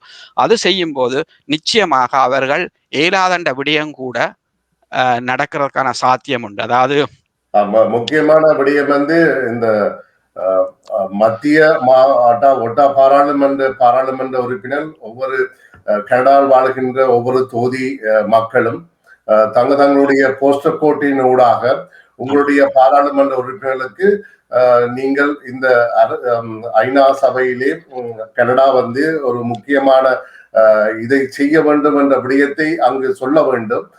அப்படியான சின்ன சின்ன ஒரு ஷார்ட் மெசேஜை அவளுக்கு அனுப்புற பட்சத்திலே இது மிக ஒரு கவனத்தை ஏற்பட ஒவ்வொரு தொகுதியிலிருந்தும் ஒரு 200-300 இமெயில் சென்றாலே அது ஒரு முக்கிய விடயமாக பார்க்கப்படும். நிச்சயமாக. அதாவது அதே மாதிரி தான் ஒரு அதாவது இந்த அந்த இமெயில் எண்ணும் போது இப்ப நாங்கள் கூற வேண்டிய விடயம் என்னென்றால் நாங்கள் தொடர்ந்து இப்ப அது தனிப்பட்ட ரீதியோ அமைப்பு ரீதியாக அந்த அந்த தொடர்ந்து அழுத்தத்தை பிரயோகிக்கும் போது நிச்சயமாக அவர்கள் செவி மடுப்பார்கள். அவர்களை சொல்லுவார்கள், இல்லை இது செய்ய முடியாத வேலை என்று. இல்லை, அப்படி ஒன்றும் இல்லை. எல்லாமே எங்களது கையில் தான் உள்ளது. நாங்கள் எவ்வளவு அழுத்தம் பிரயோகிக்கிறோமோ அதன் மூலம் 2 விஷயம் என்னென்றால் 2 அறிக்கை, அதாவது இவர்கள் ஒன்றும் செய்ததில்லை. இந்த அறிக்கையை நாங்கள் கொடுத்தால், அதாவது எங்களுடைய அரசியல் கட்சிகள் விடுத்த அறிக்கை, அதாவது எல்லா கட்சிகளும் சேர்ந்து விடுத்த அறிக்கையும் இன்றைக்கு ஹியூமன் ரைட்ஸ் கமிஷனர்ட்ட இருந்து மிஷேல் பெச்சட்ட இருந்து வந்த அறிக்கையும் நாங்கள் ஆதரிக்கிறோம். அதற்கான கனடா அரசாங்கத்தின் உங்களது ஆதரவை தெரியுங்கள், இதை அடுத்த நிலைக்கு எடுத்து செல்லுங்கள், அந்த அதில் உள்ள பரிந்துரைகளை நடைமுறைப்படுத்த உதவுங்கள். கனடா, நீங்கள் உங்களது நட்பு நாடுகளுடன் நீங்கள் இந்த அழுத்தங்களை பிரயோகிக்கலாம் என்றுதான் இப்ப செய்ய முடியல. இது 2 வரியும் அதே 2 ஆதரிக்கிறோம் என்ற இமெயில மட்டும்தான் அனுப்பினாலே அவ்வளவுதான் நாங்க செய்ய வேண்டியதில்லை. வேறு ஒன்றுமே செய்ய தேவையில்லை. ஆனா நாங்கள் சில நடவடிக்கைகளை செய்து கொண்டிருக்கிறோம். அதாவது இந்த 2 அறிக்கையிலையும் வச்சு ஒரு 2 வரியிலே ஒரு இமெயில் மாதிரி ஒரு ஃபார்மேட் எழுதி அவர்களுக்கு அனுப்பி கொடுக்கிறோம். என்றால் எங்களுக்கு அந்த தகவல் சேகரிக்கிற அந்த தன்மை வேணும். அதாவது ஒரு டேட்டா பேஸ் மாதிரி ஒன்று எடுத்தால் அந்த அமைப்புகளுடைய இமெயில் அட்ரஸ்களுக்குள்ளாலே அனுப்பினால் அவர்கள் அதை உடனே நடைமுறைப்படுத்தாம இவைதான் செய்ய வேண்டிய வேலை என்பது. ராஜி, இப்ப நாங்கள் வந்து கூடுதலா இந்த கனடாவுடைய பங்களிப்பை விட இந்த மனித உரிமை செயற்பாட்டு பல்வேறு ஸ்தாபனங்கள் சர்வதேச ரீதியாக இயங்கிக் கொண்டிருக்கின்றன. உதாரணமாக சர்வதேச மன்னிப்பு சபை போன்ற பல்வேறு பெரிய அமைப்புகள் எல்லாம் இருக்கின்றன. சோ இவர்கள் வந்து கூடுதலாக வந்து இவர்களுடைய ஆதிக்கம் வந்து இந்த சைட் ஈவென்ட்ஸ், பக்க அறைகளில் நடைபெறுகின்ற சம்பவங்கள், அப்படியான விடயங்களிலே பிரச்சார நடவடிக்கைகளாக இருந்து கொண்டிருக்கின்றன. இவர்களுடைய இன்ஃப்ளூயன்ஸ், இவர்களுடைய ஆதரவை தமிழர் தரப்பு எவ்வளவு கையாண்டு கொண்டிருக்கின்றார்கள், இவர்கள் இந்த ஜெனீவாவிலே எத்தகைய ஒரு வகை பாகத்தை வகிக்க முடியும், இதற்காகவும் நாங்கள் ஏதாவது வேலை செய்ய முடியுமா? நிச்சயமாக நீங்கள் சொன்னது போல் தமிழர்கள் கையாளுவது என்ற அந்த வார்த்தையை வருகிறேன். நாங்கள் கையாளாமல் இருக்கின்றோம். ஒவ்வொரு இடத்திலையும், அதாவது ஒவ்வொரு இப்ப மனித உரிமை அமைப்புகள், ஹியூமன் ரைட்ஸ் வாட்ச், அம்னஸ்டி, ஒவ்வொரு மனித உரிமை அமைப்புகளையும் தொடர்ந்து நாங்கள் எங்களுடைய விருப்பத்தை, எங்களுடைய பிரச்சனையை நாங்கள் தொடர்ந்து அவற்றில் கொண்டு போகும் பொழுதுதான் எங்கேயுமே வேலை நடக்கின்றது. இப்ப தயானா அழகாக சொன்னேன். இப்ப உண்மையில வந்து நாங்கள் பேசாம இருக்கிறோம். நாங்கள் ஒரு ஈஸியா வந்து மக்களாகிய நாங்கள் என்ன செய்யறோம்னா, ஒரு அமைப்பை பேரை சொல்லி அவங்க செய்யல, இந்த அமைப்பு பேரை சொல்லி இவங்க செய்யலன்னு ஈஸியா குற்றம் சாட்டி போட்டு விடுறோம். எங்களை பொறுத்த வரைக்கும் நாங்கள் பாக்குறோம். இப்ப என்னன்னு சொன்னா, இப்ப தயானா சொன்னது கட்டாயம் நீங்க புரிஞ்சு கொண்டிருப்பீங்க. நான் அதை சொல்லலாமா வேணாமான்னு எனக்குள்ள யோசிச்ச விடயம். உண்மையில் இந்த முறை எங்களுக்கு ஆக குறைந்தது 24 நாடுகள் வேண்டும். எங்களுக்கு அந்த அளவு நாடுகள் ஆதரவு இல்லை என்பது உறுதிப்படுத்தப்பட்ட விடயம். அதை விட நாங்கள் ஒரு குறிப்பிட்ட நாடுகளுக்குள் ஆதரவு எடுக்க முடியுமா என்றுதான் நாங்கள் உண்மையில் மிகவும் கஷ்டப்பட்டு வேலை செய்து கொண்டிருக்கின்றோம். அது வெற்றி அடைந்தால் நல்லது என்ற வகையில் அப்படி ஒரு நிலைப்பாட்டில் இருக்கிற நாங்கள் இன்றைக்கு எதை நாங்கள் செய்ய வேண்டும், இதற்கு முன்னுரிமை கொடுக்க வேண்டும் என்று நாங்கள் யோசிக்கணும். அதில் ஒன்றுமே வேண்டாம். என்ன பொறுத்த வரைக்கும் டூ மச்சா நாங்க திங்க் பண்ண வேண்டாம். என்ன செய்யணும்? இப்ப உடனடியா இவ்வளவு அமைப்புகள் இருக்கிறோம், இவ்வளவு மக்கள் இருக்கிறோம், மக்களாகிய நீங்க தனிப்பட்ட ரீதியில உங்களோட எம்பிமாரு கடிதம் அனுப்ப முடியும். ஒவ்வொரு பிரதேசத்துல இருக்கிற எம்பிமாருக்கும் எத்தனை தமிழ் மக்கள் இருக்கிறீங்க, ஆக குறைஞ்சது ஒரு 1000 இமெயில் உங்களால் அனுப்ப முடியாதா? நிச்சயமா முடியும். உங்களோட எம்பிட்ட சொல்லி நீங்கள் தயானா குறிப்பிட்டது போல அந்த விடயத்தை குறிப்பிட்டு, கனடா நிச்சயம் எங்களுக்கு சப்போர்ட் பண்ண வேணும், கனடா நட்பு நாடு, கனடா சப்போர்ட் பண்ணினா கனடா நட்பு நாடுகள் சப்போர்ட் பண்ணும். சோ அந்த விடயத்தை வந்து நாங்கள் கேட்டு ஒரு இமெயில் அனுப்புறதுக்கு எவ்வளவு நேரம் எடுக்கும்? ஆக குறைஞ்சது எத்தனை பேர் இருக்கிறோம்? ஒரு பிக்கரிங் என்ற ஒரு பிரதேசம் எடுத்துக்கொள்ளும், எத்தனை தமிழர்கள் இருக்கிறோம், நினைச்சா நாங்க செய்ய முடியும். சோ அப்படி ஒவ்வொரு தமிழர்களும் வந்து களத்துல இறங்குவார்களாக இருந்தால் நிச்சயம் இந்த முறை இந்த ரெசல்யூஷனுக்கு ஒரு ஆதரவை நாங்கள் பெற்றுக்கொள்ள முடியும். ஒரு நாட்டை கன்வின்ஸ் பண்றது என்று சொன்னால் அது 1 மாசத்துக்குள் செய்ய முடிஞ்ச காரியம் என்றால் நாங்கள் இந்த 11 வருஷத்துல எத்தனையோ முழு நாட்டையும் கன்வின்ஸ் பண்ணியிருப்போம். அது வந்து இலகு இல்லை. அப்ப அந்த விடயத்துல வந்து இப்ப உடனடியா எங்களால ஒரு 2 வீக்ஸ் தான் இருக்கு, அதுக்குள்ள என்ன செய்ய முடியும் என்று சொன்னால் இதுதான் நாங்கள் உடனடியா செய்ய முடியும். தனிப்பட்ட மக்களாக உடனடியாக உங்கள் பகுதியில் இருக்கிற எம்பிமாருக்கு நீங்கள் மின்னஞ்சல் அனுப்புற அதே நேரம் ஃபாரின் மினிஸ்டர் இருக்கிறார், எங்களோட ஹை கமிஷனர், எங்களோட ஐநாவுக்கான பிரதிநிதி, பிரதம மந்திரி, அவருக்கும் நீங்கள் ஒன்னையில போய் அனுப்பிச்சிங்கன்னா ஃபார்ம் வரும், அனுப்புங்க, அனுப்பி கொண்டுருங்க. எங்களோட தமிழ் மக்கத்துல ஒரு 10,000 20,000 இமெயில் பிரதம மந்திரிக்கு போனா அவர் அது பதில் சொல்லத்தான் போகணும். சோ அப்படியான வாய்ப்புகளை வந்து நீங்க பயன்படுத்துங்க. அது மாதிரி இந்த கோர் கண்ட்ரிஸ் அதுகளுக்கு எங்களால முடிஞ்ச அளவுக்கு ஒரு சில, இப்ப எனக்கு உண்மையில கவலை, கனடாவிலிருந்து பல அமைப்புகள்கிட்ட இருந்து என்னோட கையில கடிதங்கள் வந்து நாங்க அப்படி முயற்சி எடுத்து கொண்டிருக்கிறோம். அது இன்னும் சக்சஸா வர இல்லை. ஆனா வேற இடங்கள்ல இருந்து எங்களுக்கு வார உதவியில நாங்க இந்த 47 நாட்டுக்கும் நாங்கள் அனுப்பி கொண்டிருக்கிறோம். சோ அவங்கள்ட்ட வந்து நாங்கள் இப்ப தயானா சொன்னது மாதிரி இப்படித்தான் கேட்டுக்கொண்டிருக்கிறோம். இந்த எங்களோட மனித உரிமை ஆணையாளர் அவருடைய ரெசல்யூஷனுக்கு, அந்த ரெக்கமெண்டேஷனுக்கு ஆதரவு தாங்க, அது எங்களுக்கு அது முக்கியமானது, எங்களோட நாட்டுக்கு அது ஏன் தேவைன்னா அது ஒரு குறிப்பிட்ட 4-5 வரையில அந்த கடிதத்தை முன்னெச்சு நாங்கள் அனுப்புற கடிதம் இப்ப நாங்களா புதுசா எழுத வேண்டும் என்ற அவசியம் இல்லை. இப்ப யூகேல இருந்து அவங்க எல்லாருமா சேர்ந்து வெளியிட்ட ஒரு கடிதம் இருக்குது, மற்றது எங்களோட தாயகத்தில இருந்து அவங்க எல்லாருமா சேர்ந்து வெளியிட்ட கடிதங்கள் இருக்கு. அதை பேச வச்சு நீங்க எடிட் பண்ணலாம், இல்ல அப்படியே இருந்தாலும் அனுப்புங்க, அது பிரச்சனை இல்லை. ஆனா என்ன முக்கியம்டா, எங்களோட குரலை நாங்க பதிவு செய்ய வேண்டியது முக்கியம். அதுக்கான வழிகள் தான் இந்த மின்னஞ்சல்கள். நீங்க வீட்டுல இருந்து கொண்டு நீங்க செய்யக்கூடியது ஒவ்வொரு தரம் செய்யுங்கள், அது கட்டாயம் செய்ய வேணும். அப்படி நாங்க செய்யாம விட்டுட்டோம்டா இந்த செஷன்ல வந்து எங்களுக்கு ஒரு பெரிய ஒரு பின்னடைவு அல்ல ஏதோ ஒரு ஏமாற்றம் எங்களுக்கு வந்தால் அதை நாங்கள் எதுவுமே செய்ய முடியாது. ஸோ அதுக்காக உடனடியா தயவு செய்து செய்யுங்க. இந்த இடத்திலே ராஜி, தற்போது இருக்கின்ற கனடிய லிபரல் அரசு ஒரு சிறுபான்மை அரசு, ஒரு NDP கட்சியோடு இணைந்துதான் சில சில சில விடயங்களில் அவர்கள் பயணிக்க வேண்டிய ஒரு தேவையும் இருக்கின்றது. ஏன்னா ஆளும் லிபரல் தரப்புக்கு பெரும்பான்மை, அறுதி பெரும்பான்மை இல்லை தற்போதைய அரசாங்கத்திலே. அவை இந்த நேரத்திலே கனடிய எதிர்கட்சிகளுடைய ஆதரவு தளங்களும் எங்களுக்கு தேவை. உதாரணமாக NDP கட்சி மற்றும் கன்சர்வேட்டிவ் பழமைவாத கட்சியினுடைய ஆதரவும் எங்களுக்கு தேவையானது. ஆகவே இதிலே தமிழர் தரப்பு எல்லா அரசியல் தலைமைகளோடும் முன்பு நான் கேள்விப்பட்டிருக்கிறேன், கனடிய பாராளுமன்றத்தில் அனைத்து தமிழ் அனைத்து இலங்கை சம்பந்தமான ஒரு பாராளுமன்ற குழு ஒன்று ஸ்தாபிக்கப்பட்டது. அதனுடைய செயற்பாடுகளின் ஊடாகவே இந்த விடயங்களை ஏன் தமிழர் தரப்பு நகர்த்த முடியாமல் இருக்கிறது? இந்த விடயங்களிலே ஜெனீவாவில் போய்த்தான் கனடா தனது நிலைப்பாட்டை சொல்லும் என்ற விடயத்தை விடுத்துவிட்டு இந்த விடயத்திலே தமிழர்களுக்கான நீதியை பெறுவதற்கான உறுதியான நிலைப்பாட்டை கனடா தெரிவிக்க வேண்டிய ஒரு கட்டாயத்துக்கு நாங்கள் அவர்களை உட்படுத்த வேண்டும். ஏனென்று சொன்னால், இன்று வரை இஸ்ரேலை பிணையெடுக்கின்ற விடயத்திலே அமெரிக்கா வெளிப்படையாக தன்னுடைய ராஜதந்திர நடவடிக்கைகளை மேற்கொண்டிருக்கின்றது. என்றால் அந்த அளவுக்கு ஆஸ்திரேலியா யூத மக்கள் அமெரிக்காவினுடைய அரசியல் பொருளாதாரத்திலே அவருடைய தாக்கத்தை செலுத்துகின்றார். அதுபோல கனடாவிலேயும் தற்பொழுது எமது சமூகம் அரசியல் சமூக பொருளாதாரத்திலே காத்திரமான பங்களிப்பை நாங்கள் செய்து கொண்டிருக்கின்றோம்.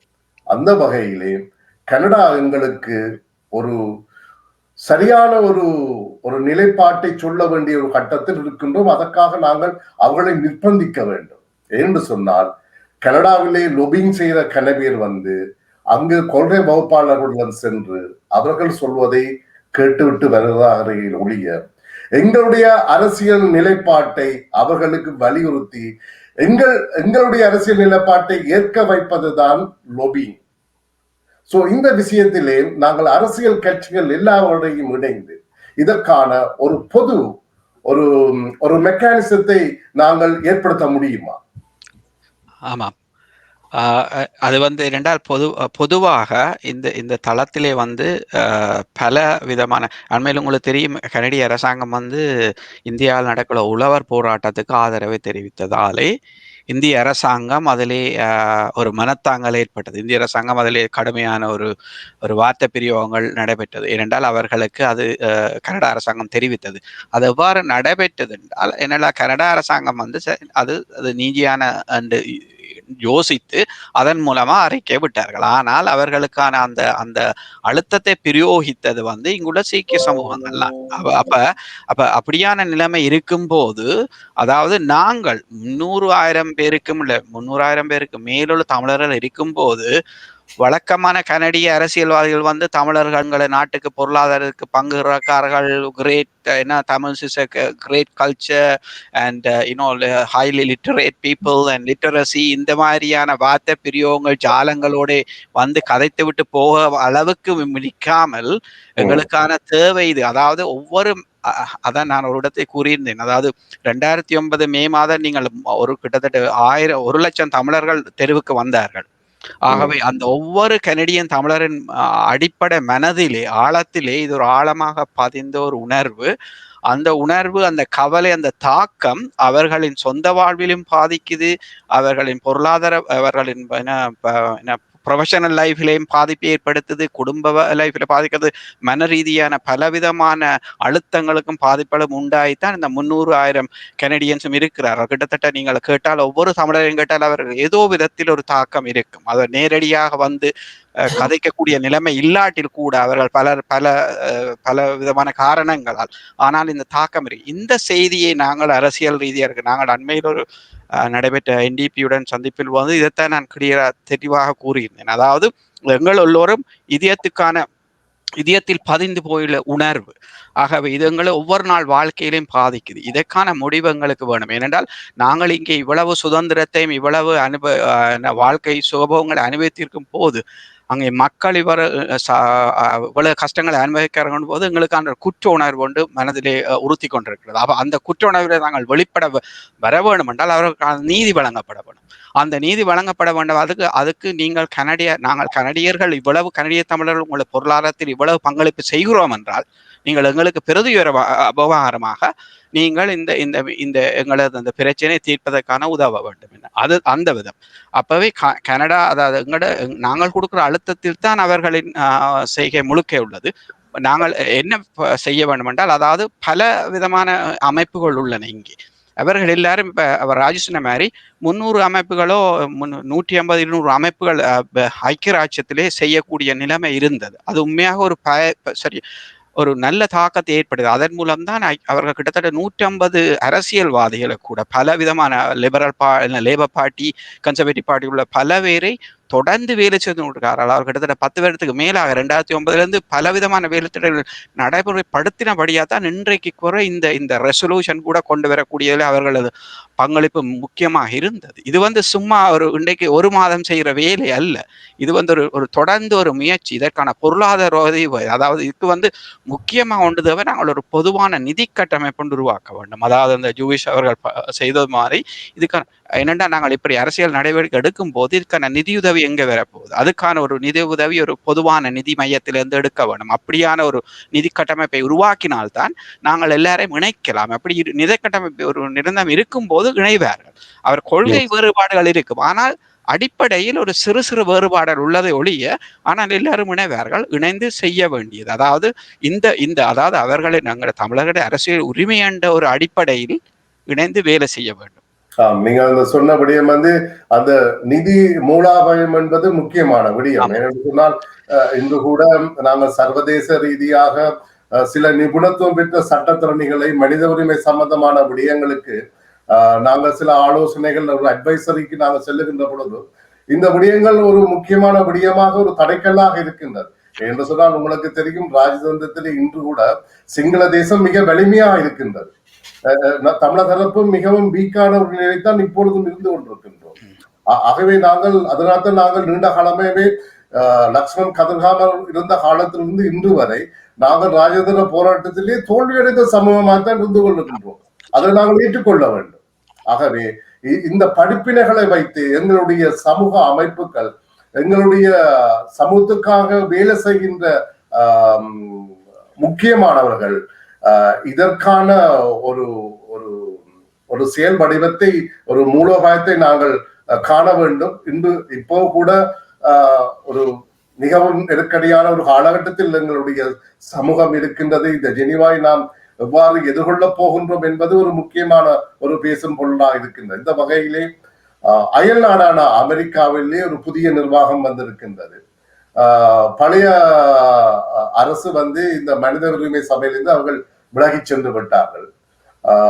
தற்போது இருக்கின்ற ஜோ பைடனுடைய அரசு இந்த விவகாரத்தை ஒரு அனுதாபமாக அல்லது இதுக்குள்ளே இந்த மனித உரிமை சபையிலே மீண்டும் இணையக்கூடிய சாத்தியக்கூறுகள் மிக கூடுதலாகவே இருக்கின்றது. ஆகவே இப்பொழுது கூட அமெரிக்காவுடைய செல்வாக்கு இந்த விடயத்திலே மனித உரிமை சபை இல்லாவிட்டாலும் அவர்களுடைய அந்த ஆதிக்கம் அங்கே பல நாடுகளில் செலுத்தக்கூடியதாக இருக்கின்றது. அண்மையில் கூட கொழும்பில் நடைபெற்ற அமெரிக்கா தூதுவரான சில சந்திப்புகளினூடாக தமிழர் தலைமைகளான சந்திப்புகள் கூட இந்த விடயங்கள் வெளியிடப்பட்டிருப்பதாக அறிய முடிகின்றது. ஆகவே இந்த விடயத்திலே ராஜி அமெரிக்காவினுடைய இந்த செல்வாக்கு முன்பு கூட ஒபாமாவினுடைய தமிழர் குழு என்று சொல்லி பல செயற்பாடுகளிலே அமெரிக்க தளங்களிலே வேலை செய்தார்கள். இப்படியாக இந்த அமெரிக்காவினுடைய இந்த மனித செயற்பாட்டிலே எங்களுடைய தமிழர் தரப்பு தற்பொழுது ஏதாவது சில முனைப்புகளை செய்து கொண்டிருக்கின்றார்களா நீங்கள் அறிந்த வகையில? ஏனென்று சொன்னால் எங்களுடைய கண்டிக தமிழ் சமூகத்துக்கு கன விடயங்கள், எங்களுடைய மக்களுக்கு கல விடயங்கள் டிவிகேட் பண்ண வேண்டி இருக்கின்றது. கல விடயங்கள் மறைக்கப்படுகின்றன, கல விடயங்கள் சொல்லப்படுவது இல்லை. ஆகவே இந்த விடயங்களை நாங்கள் எடுத்து சொல்ல வேண்டிய ஒரு பாரிய கடமையிலே சமூக ஊடகங்களுக்கான பொறுப்பு இருக்கிறது. யா இந்த புதிதாக அமைக்கப்பட்டுள்ள அந்த அரசாங்கம், அந்த கமலா ஹாரிஸ் துணை அதிபராக இருக்கிறார், ஜோ பைடன் அவர்கள் இருக்கிறார்கள். அவர்களோடு குறிப்பிட்ட தமிழர்கள் பயணித்திருக்கிறார்கள் என்பதுதான் உண்மை. தொடர்ச்சியாக அவர்கள் வேலை செய்து கொண்டிருக்கின்றார்கள் என்பதுதான் உண்மை. அவர்கள் இந்த ஆட்சிக்கு வருவதற்கு தமிழர்களுடைய பங்களிப்பு மறக்க முடியாத ஒன்றாக இருக்கின்றது. அதே போல் ஒபாமா அவர்கள் ஆட்சிக்கு வந்த காலத்திலும் சரி, இன்று வரைக்கும் அவர்களோடு தமிழர்கள் பயணித்துக் கொண்டிருக்கிறோம், நடந்து கொண்டுதான் இருக்கிறது. என்னை பொறுத்தவரையில் தயார்னா கூறியது போல இப்பொழுது நாங்கள் பார்க்கின்ற இந்த ரிசல்ட்ஸ், இந்த விடயங்கள் ஒரு நாள் 2 நாளில் நடந்து விடவில்லை. மக்கள் தொடர்ச்சியாக அன்றிலிருந்து இன்று மட்டும் வேலை செய்து கொண்டு வந்ததனுடைய அந்த வெளிப்பாடுதான் இப்பொழுது நாங்கள் பார்க்கின்ற இந்த விடயங்களாக இருக்கின்றது. இப்போ ஒபாமா அவர்கள் தன்னுடைய புத்தகத்தில் சுத்திகரிப்பு, அதாவது அந்த ஸ்லோட்டர் அந்த வார்த்தையை பாவித்ததுக்கு எங்களுடைய மக்கள் துள்ளி குதித்தார்கள். சோ அந்த விடயங்கள் கூட பல தமிழர்களால்தான் அந்த வார்த்தையை அவர் பாவித்தார். ஆனா அவர் ஆட்சியில் இருந்த பொழுது அவர் எதையும் பேசவில்லை. ஆட்சி முடிந்த பிறகு அவருடைய புத்தகத்தில் அதை குறிப்பிட்டிருக்கிறார். அது பெருசாக பேசப்பட்டது தமிழர்கள் மத்தியில். ஆனால் அந்த விடயத்தில் கூட பல தமிழர்களுடைய வேலை பின்னணியில் இருக்கிறது என்பதை நான் குறிப்பிட விரும்புகின்றேன். அதுபோல ஒவ்வொரு நாட்டிலும் தமிழர்கள் உண்மையாகவே பங்களிப்பு செய்து கொண்டுதான் வருகிறார்கள், இல்லை என்று இல்லை. இன்று கனடா தேசத்தில் கூட அமைப்புகளாக இருக்கட்டும், குறிப்பிட்ட எனக்கு தெரிந்து வேலை செய்து கொண்டுதான் இருக்கின்றார்கள். ஆனால் என்னை பொறுத்த வரைக்கும் இப்பொழுது மக்களுக்கான நேரம். எங்கள் தாயகத்தில் இப்போது நடந்த இந்த போராட்டம் அதை வெளிப்படுத்தி நிற்கின்றது. எப்பொழுது மக்கள் நாங்கள் ஒன்று சேர்ந்து வருகின்றோமோ அதனுடைய பலம், அதனுடைய உணர்வு, அந்த காத்திரம் என்பது யாராலையும் மறக்க முடியாது. மக்களாக இணைந்து எங்களுடைய மனதை நாங்கள் வெளிப்படுத்தும் பொழுது கனடா போன்ற மனித உரிமைகளை, சுதந்திரத்தை, அந்த கருத்து சுதந்திரம், அப்படி மதிக்கின்ற இந்த நாடுகள் நிச்சயமாக எங்களுக்கு குரல் கொடுக்கும். ஆகவே என்னை பொறுத்தவரையில் மக்களுக்கான நேரம். நீங்கள் எழுந்து வர வேண்டும், மக்கள் செய்யக்கூடிய காரியங்களை செய்ய வேண்டும். நாங்கள் குறை கூறுவதெல்லாம் விடுவதுதான் காலங்காலமாக செய்து கொண்டு வருகின்றோம். அதை விட்டு நாங்கள் என்ன செய்ய வேண்டும், எங்களால் என்ன செய்ய முடியும் என்று ஒவ்வொருவரும் சிந்திப்பவர்களாக இருந்தால் நிச்சயமாக ஒரு மாற்றத்தை எங்களால நிச்சயமாக செய்ய முடியும். அது உண்மையான ஒரு காத்திரமான செய்தி. ஏனென்று சொன்னால் நாம் மத்திய தரப்பினரை நாங்கள் கை நீட்டி சொல்வதை விட நாங்கள் எங்களையே நாங்களே கேட்க வேண்டிய கேள்விகள் பல இருக்கின்றன. நாங்கள் இந்த விடயத்திலே என்னத்தை செய்தோம்?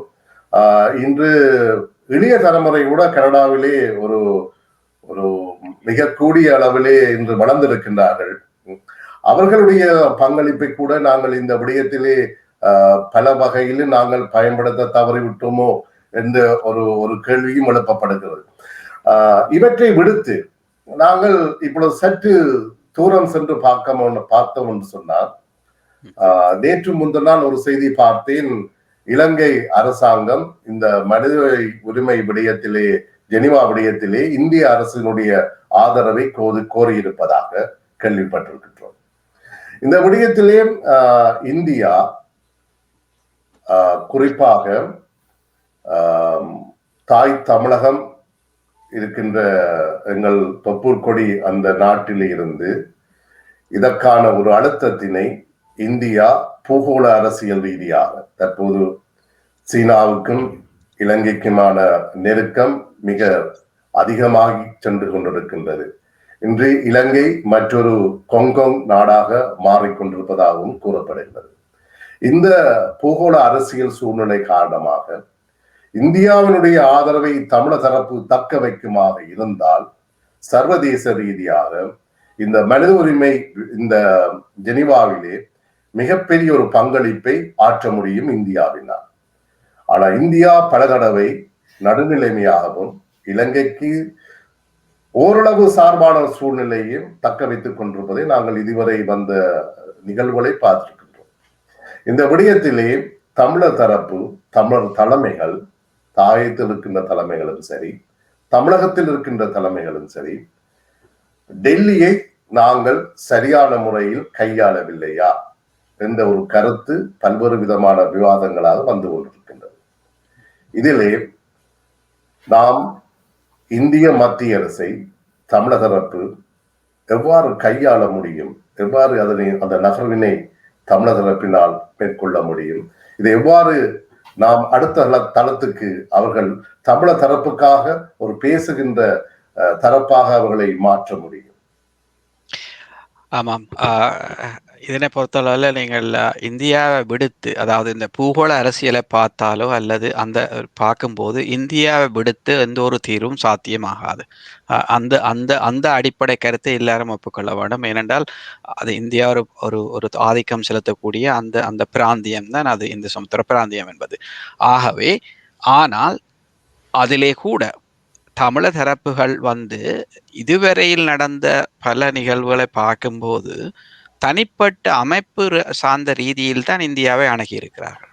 அதாவது ஒவ்வொரு அமைப்பும் கூட இந்திய பாரதிய ஜனதா கட்சியோ அல்லது நாம் தமிழர் கட்சியோ அதிமுக திமுகவை அணுகும் போது அவர்கள் சார்ந்த ஒரு கூட்டமாக அணுகி கொண்டிருக்கிறார்கள்.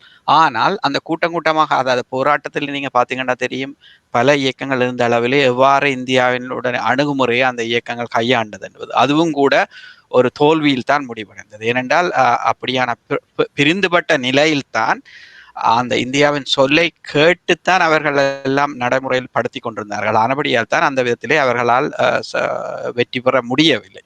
அதே போல தற்போதும் வந்து எங்களுடைய அமைப்பு சார்ந்ததில் ஒவ்வொரு அமைப்பு சார்பாக அவர்கள் இப்ப பாரதிய ஜனதா கட்சியோட பல அமைப்புகள் தொடர்ந்து பேச்சுவார்த்தை நடத்துகிறார்கள், எல்லா விதத்திலையும் செய்து கொண்டிருக்கிறார்கள். ஆனால் அது மட்டும் சாத்தியப்படாது. அதாவது பாரதிய ஜனதா கட்சியோட தொடர்புகளை எடுத்தும் போது நாங்கள் ஒரு ஒருங்கிணைக்கப்பட்ட ஒரு அமைப்பு சேரிய போகும்போதுதான் அதன் பலனை அனுபவிக்கலாம். இல்லாவிட்டால் அவர்களுக்கு தெரியும், அதாவது நாங்கள் வந்து ஒரு சிறு குழு இதாவது இந்த மேற்கத்திய நாடுகள்ல பார்த்தால் கூட இந்த அரசியல்வாதிகள் இவ்வளவும் கதைப்பார்கள். ஆனால் வந்து எங்களுக்கான உதவி என்று வரும்போது அவர்களுக்கு நாங்கள் ஒரு பலமிக்க சமுதாயமாக காட்டினால் மட்டுமே அரசியல்வாதிகளோ இந்த என்ன மீடியாவோ பயப்படுவார்கள் எங்களை பார்த்து. அதாவது நாங்கள் காட்டும்போது அவர்களுக்கான வாக்குரிமை பலம் எங்களிடம் இருக்குது என்று காட்டினால்தான் அவர்கள். ஆகவே நாங்கள் குழுக்கா பிரிந்து நிற்கும் போது நாங்கள் ஒன்றுமே சாதிக்க முடியாது. மாக்கம் நகர சபை தேர்தல் ஒரு சின்ன ஒரு உதாரணம். நாங்கள் இருந்த இடத்தையுமே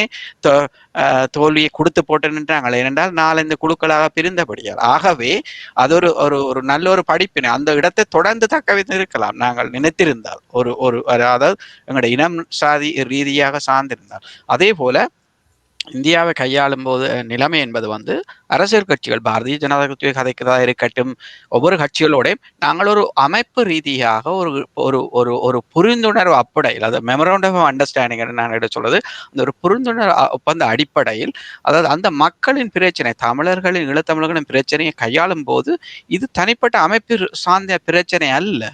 இது இந்த அமைப்புகள், புலம்பெயர் அமைப்புகள் வந்து அவர்களோடு ஈடுபடும் போது அவர்களுக்கான உரிமை ஒருதரும் கொடுக்கவில்லை. அங்கே அந்த மக்கள் அவர்களுக்கான ஆணையை கொடுக்கவில்லை.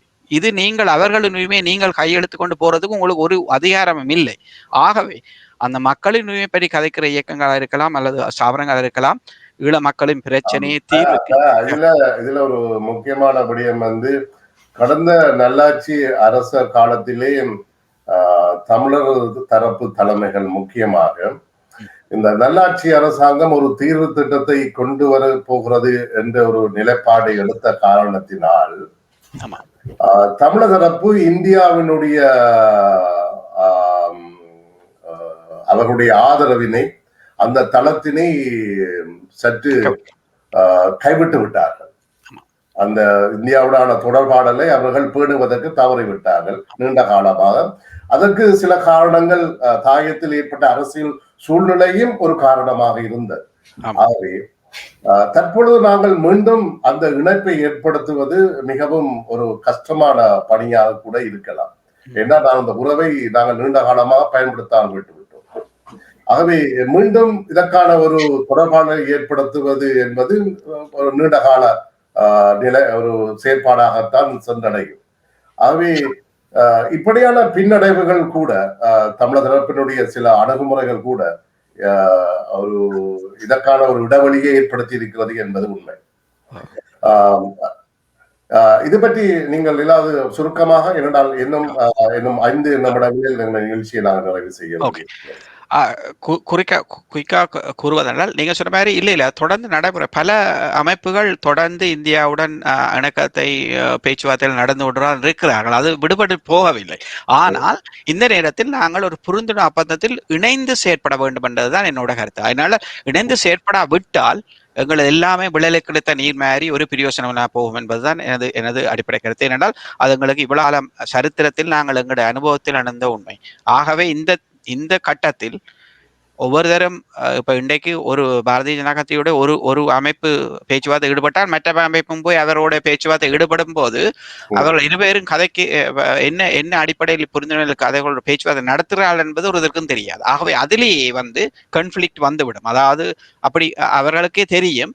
2 பேரும் கதைக்கும் போது அவர்கள் அதில் அதாவது ஒரு முக்கியமான ஒரு வீரியமாக எடுக்க மாட்டார்கள். ஆகவே இந்த நேரத்தில் புரிந்துணர்வு அப்பந்த அடிப்படையில் இது விருப்பம் இல்லையோ ஒரு ஒரு ஒரு ஒரு அதாவது ஒரு ஒப்பந்தத்தை தயார் செய்து அதன் மூலமாக போய்த்தான் ஒவ்வொரு கட்சிகளோடையும் அணைக்கணும். திராவிட முன்னேற்ற கழகமாக இருக்கலாம், அண்ணா திராவிட முன்னேற்ற கழகம் இருக்கலாம், பாரதிய ஜனதா கட்சி, மற்றது நாம் தமிழர் கட்சியோட அனுப்பக்கூடிய புலம்பெயர் தமிழர் அமைப்பு. அதாவது அங்கத்தை மக்களின் உரிமைகளை மட்டும் பேசுவதாக இருந்தால் நீங்கள் தனிப்பட்ட வியாபார ரீதியான நடைவுகளை தனிப்பட்ட ரீதியில் வைத்துக் கொள்ளலாம். ஆனால் இந்த உரிமைகள் மக்களின் நியாய தீர்வண்டு வரும்போது அந்த அடிப்படையில் வந்தால்தான் இதிலே சரியான பலனை எடுக்கலாம். அதை விட்டு அதை இல்லாமல் போகும்போது அதிலே ஒரு பிரயோசனம் எடுக்க முடியாது. அதற்கான எங்களுக்கான தீர்வு வராது என்பதுதான் எனது கருத்து. நன்றி. நிறைவாக ராஜி பேட்டர்சனிடம் இந்த கேள்வியை கேட்கலாம் நினைக்கின்றேன். நாங்கள் ஓரளவு புலம்பெயர்ந்த தேசத்திலும் இங்கே கனடாவிலும் இதற்கான சில விடயங்களை பேசி இருக்கின்றோம். எங்களால் முடிந்த அளவுக்கு தாயத்தில் இருக்கின்ற அரசியல் தலைமைகள், அங்குள்ள பொது ஸ்தாபனங்கள், சிவில் அமைப்புகள், இந்த சர்வதேச நாடுகள், குறிப்பாக அங்கிருக்கின்ற இலங்கையில் இருக்கின்ற தூதரகங்கள் ஊடாக இந்த ஆதரவு தளத்தினை மிகவும் இலகுவாக செய்யக்கூடியதாக இருக்கும். இப்பொழுது 3 கட்சிகள் ஒன்றாயிருக்கின்ற நேரத்திலேயும், சிவில் அமைப்புகள் ஒன்றாக இருந்து வேலை செய்கின்ற இந்த நேரத்திலேயும் அவர்கள் இப்பொழுது அங்கிருக்கின்ற சமகால அரசியலினூடாக, அமெரிக்க தூதுவர் ஆலயத்தினூடாக அல்லது கனடிய தூதுவர், இப்ப கூட நான் அண்மையில் அறிந்தேன், இந்த கிழமை கூட ஒரு அரசியல் கட்சி தலைவருடன் கனடிய தூதுவர் ஆலயத்துக்கு இடையிலான சந்திப்பும் இடம்பெற்றிருக்கிறது. சோ இப்படியான சந்திப்புகள் அங்கே முனைப்பு காட்டப்படுகின்றனவா அல்லது தாயத்திலே வெறும் அறிக்கைகளோடு அவர்கள் நின்று விடுகிறார்களா என்ற விடயம் மக்களுக்கு தெரிய வேண்டிய ஒரு தேவை இருக்கிறது. இதை பற்றி ஏதாவது உங்களால் கூற முடியுமா? அவர்கள் ஒவ்வொரு முறையும் பல ஆர்ப்பாட்டங்கள் செய்யும் பொழுது அல்லது ஒரு பேரணி அல்லது ஒரு எதிர்ப்பு தெரிவிக்கும் பொழுது நிச்சயமாக அந்த அறிக்கைகள் பல எம்பசிஸ் பல இதில் போய் சேருகிறது நான் கேள்விப்பட்டிருக்கின்றேன். ஆனால் சந்திப்புகள் என்று நடக்கும் பொழுது அது எப்படி அவர்களுக்கு அந்த சந்தர்ப்பம் கிடைக்கிறது என்பதை பொறுத்துத்தான் அது தீர்மானிக்க முடியும் என்று நான் நினைக்கிறேன். பொதுவான அரசியல் சந்திப்பு அரும்பாந்தான் சந்திக்கிறன்றதன்படி. ஆனால் இப்ப ஒரு நாட்டை அவர்கள் ஒரு அரசியல் கட்சியின் ரீதியில் இன்னொரு நாட்டோடு அவர்கள் பேரம் பேசுவதோ அல்லது நிலைப்பாட்டை செயற்படுத்துவோ அது அவர்களுடைய ஆளுமையை பொறுத்தது, அவர்களுடைய வேலை திட்டத்தை பொறுத்தான் அது அமைய முடியும் என்றுதான் என்னுடைய கருத்தாக இருக்கின்றது. முதல் அவர்கள் அதை நினைக்க வேண்டும், வேலை திட்டமாக முதல் அதை எடுக்க வேண்டும். எந்தெந்த நாடுகள் சார்பான நாடுகளோ அதுக்கு அவர்கள் வேலை செய்யலாம் என்ற அந்த வேலைத்திட்டத்தை நகர்த்தும் பொழுதுதான் அதற்குரிய இது எடுக்க முடியும். நான் நினைக்கிறேன் அந்த லோபியிங் முறை புலம்பெயர்ந்த தேசத்துக்கும் அதற்கும் வித்தியாசமாக வர்றதுக்கு ஒன்றும் இல்லை. எல்லாம் ஒன்றான ஒரு பொறிமுறையத்தான் இருக்கு நினைக்கிறேன். ஆனாலும் அவர்கள் அதை செய்ய வேண்டும் அல்லது அவர்களுடைய வேலைத்திட்டத்தில் இருந்தால்தான் அது நடைமுறைப்படுத்தப்படும். மற்றது அங்கு வருகின்றவர்கள் ஒரு சிலர் ஒரு சந்திக்கிறதுக்கான ஒரு சந்தர்ப்பத்தை கொடுக்கிறார்கள். அது கடந்த முறை திரு சம்பந்தன் அவர்களுக்கு ஏதோ அவசரமா கடைசி இறுதி நேரத்தில் கொடுக்கப்பட்டதாக கூட ஒரு தகவல் கசிந்தது. பிறகு மற்ற கட்சிகளை சேர்ந்தவர்களுக்கு இப்ப விக்னேஸ்வரன் ஐயா அவர்கள் போன்றவர்களுக்கு அந்த அனுமதி கிடைக்கவில்லை என்ற ஒரு செய்தியும் வெளியாகி இருந்தது. அதே நேரம் அங்கும் அந்த நேரத்தில் ஒரு முரண்பாடும் காணப்பட்டது. யார் தமிழருக்காக பிரதிநிதிப்படுத்த முடியும் என்கின்ற பல குழப்பங்கள் அங்கும் இருக்குது. ஆகவே எனக்கு சரியான இந்த இடத்துல இன்னும் ஒரு நிறைவாக ஒரு விடயம் என்ன ஒன்று சொன்னால், இந்த மனித உரிமை சபையை கையாளுவதற்கான ஒரு இந்த சர்வதேச நிபுணத்துவம் கொண்ட அந்த அரசியல் சாணக்கியம், சட்ட நிபுணத்துவம் மற்றும் அந்த ஆளுமை எங்களுடைய தாயத்துக்கின்ற அரசியல் தலைமைகள் அதை கையாளக்கூடிய ஆற்றல், அந்த அந்த வெளிப்பாடு அவரிடம் இருக்கிறதா என்ற கேள்வியை நாங்கள் கேட்க வேண்டிய ஒரு கட்டத்தில் இருக்கின்றோம். ஏனென்று சொன்னால் இன்று அவர்களே இன்று இந்த அறிக்கையினூடாக பார்க்கின்ற பொழுது அவர்களே கல விடயங்களிலே எதை எடுத்துச் செல்ல வேண்டும், எதற்கு முன்னுரிமை கொடுக்க வேண்டும், எதற்கு பிரையாரிட்டி கொடுக்க வேண்டும் என்ற நிலைப்பாடை எடுக்காமல் தங்களுடைய அரசியல், சொந்த அரசியல் கட்சி சார்ந்த அரசியல் நகர்வுகளையும் அங்கு செயல்படுத்துவதற்கு நாங்கள் அதில் பார்த்திருக்கிறோம். அதை நாங்கள் பிழைன்னு சொல்ல முடியாது. ஆனால் இது சர்வதேச ரீதியான இந்த விடயங்களை நாங்கள் ஒரு மனித உரிமை சாசனம் தெரிந்த, சர்வதேச ஒரு நிபுணத்துவம் வாய்ந்த ஒரு டீம் இதற்காக வேலை செய்ய வேண்டிய தேவை இருக்கின்றது. ஏன்னா அதைத்தான் சொன்னார்கள், ஒரு எக்ஸ்பர்ட் டீம் ஒன்றுக்கு வேண்டும். நிச்சயமாக இது சாதாரணமா ஒரு சாதாரணமான ஒரு சட்டத்தரணியோ அல்லது ஒரு ரியல் எஸ்டேட் சட்டத்தரணி போய் சர்வதேச விவகாரம் பற்றிய ஐநா மனித உரிமை சபையிலே இந்த விடயத்தை, சில விடயங்களை கொண்டு சொல்வது எவ்வளவு சாத்தியமானது சொல்ல முடியாது. நான் உதாரணத்துக்காக சொன்னேன். ஆகவே அங்கிருக்கின்ற அரசியல் தலைமைகள் இதற்கான பூரணமான அதுக்கான நிலைப்பாட்டை எடுக்கக்கூடிய தலைமையை கொண்டிருக்கிறார்களா என்று கேள்வி சிலரினால் முன்வைக்கப்படுகின்ற பொழுது இதற்கு நீங்கள் என்ன சொல்ல விரும்புகிறீங்க நிறைவாக? அதுல நிறைவாக என்னென்றால் நீங்க கூறிய மாதிரி அவர்களும் அதாவது கான்ஸ்டிடியூஷனல் லோயர்ஸ் என்று சொல்லாது, அரசியலமைப்பு வழக்குரைஞர்கள், அவர்கள் அறிவுரையை படுத்தித்தான் பல இடங்களில் செய்து கொண்டிருக்கிறார்கள். அதாவது என்னென்றால் இப்ப விக்னேஸ்வரன் ஐயா அவர்கள் தனிப்பட்ட ரீதியில் எடுப்பார்கள், தமிழர் தேசிய கூட்டணி தனிப்பட்ட ரீதியில் எடுப்பார்கள், கஜேந்திர குமார் பொன்னம்பலம் தனிப்பட்ட, அப்படியா எடுக்கும்போது என்று சொன்னால் முன்பு 2000 இந்த வருடத்துக்கு முன்பாடு ஒரு சில தலைவர் சொன்னார்கள் சர்வதேச விசாரணை முடிந்து விட்டது என்று ஒரு தரப்பு சொன்னார்கள். இன்னொரு தரப்பு சொன்னது சர்வதேச தரப்பு இன்னும் விசாரணை இன்னும் முடிவடையவில்லை என்று சொல்லி. ஆகவே இப்படியான சூழ்நிலைகளுக்கு என்று சொன்னால் ஒரே கட்சிக்குள்ளேயே அந்த வேறுபாடுகள் இருந்ததை நாங்கள் பார்த்திருக்கின்றோம்.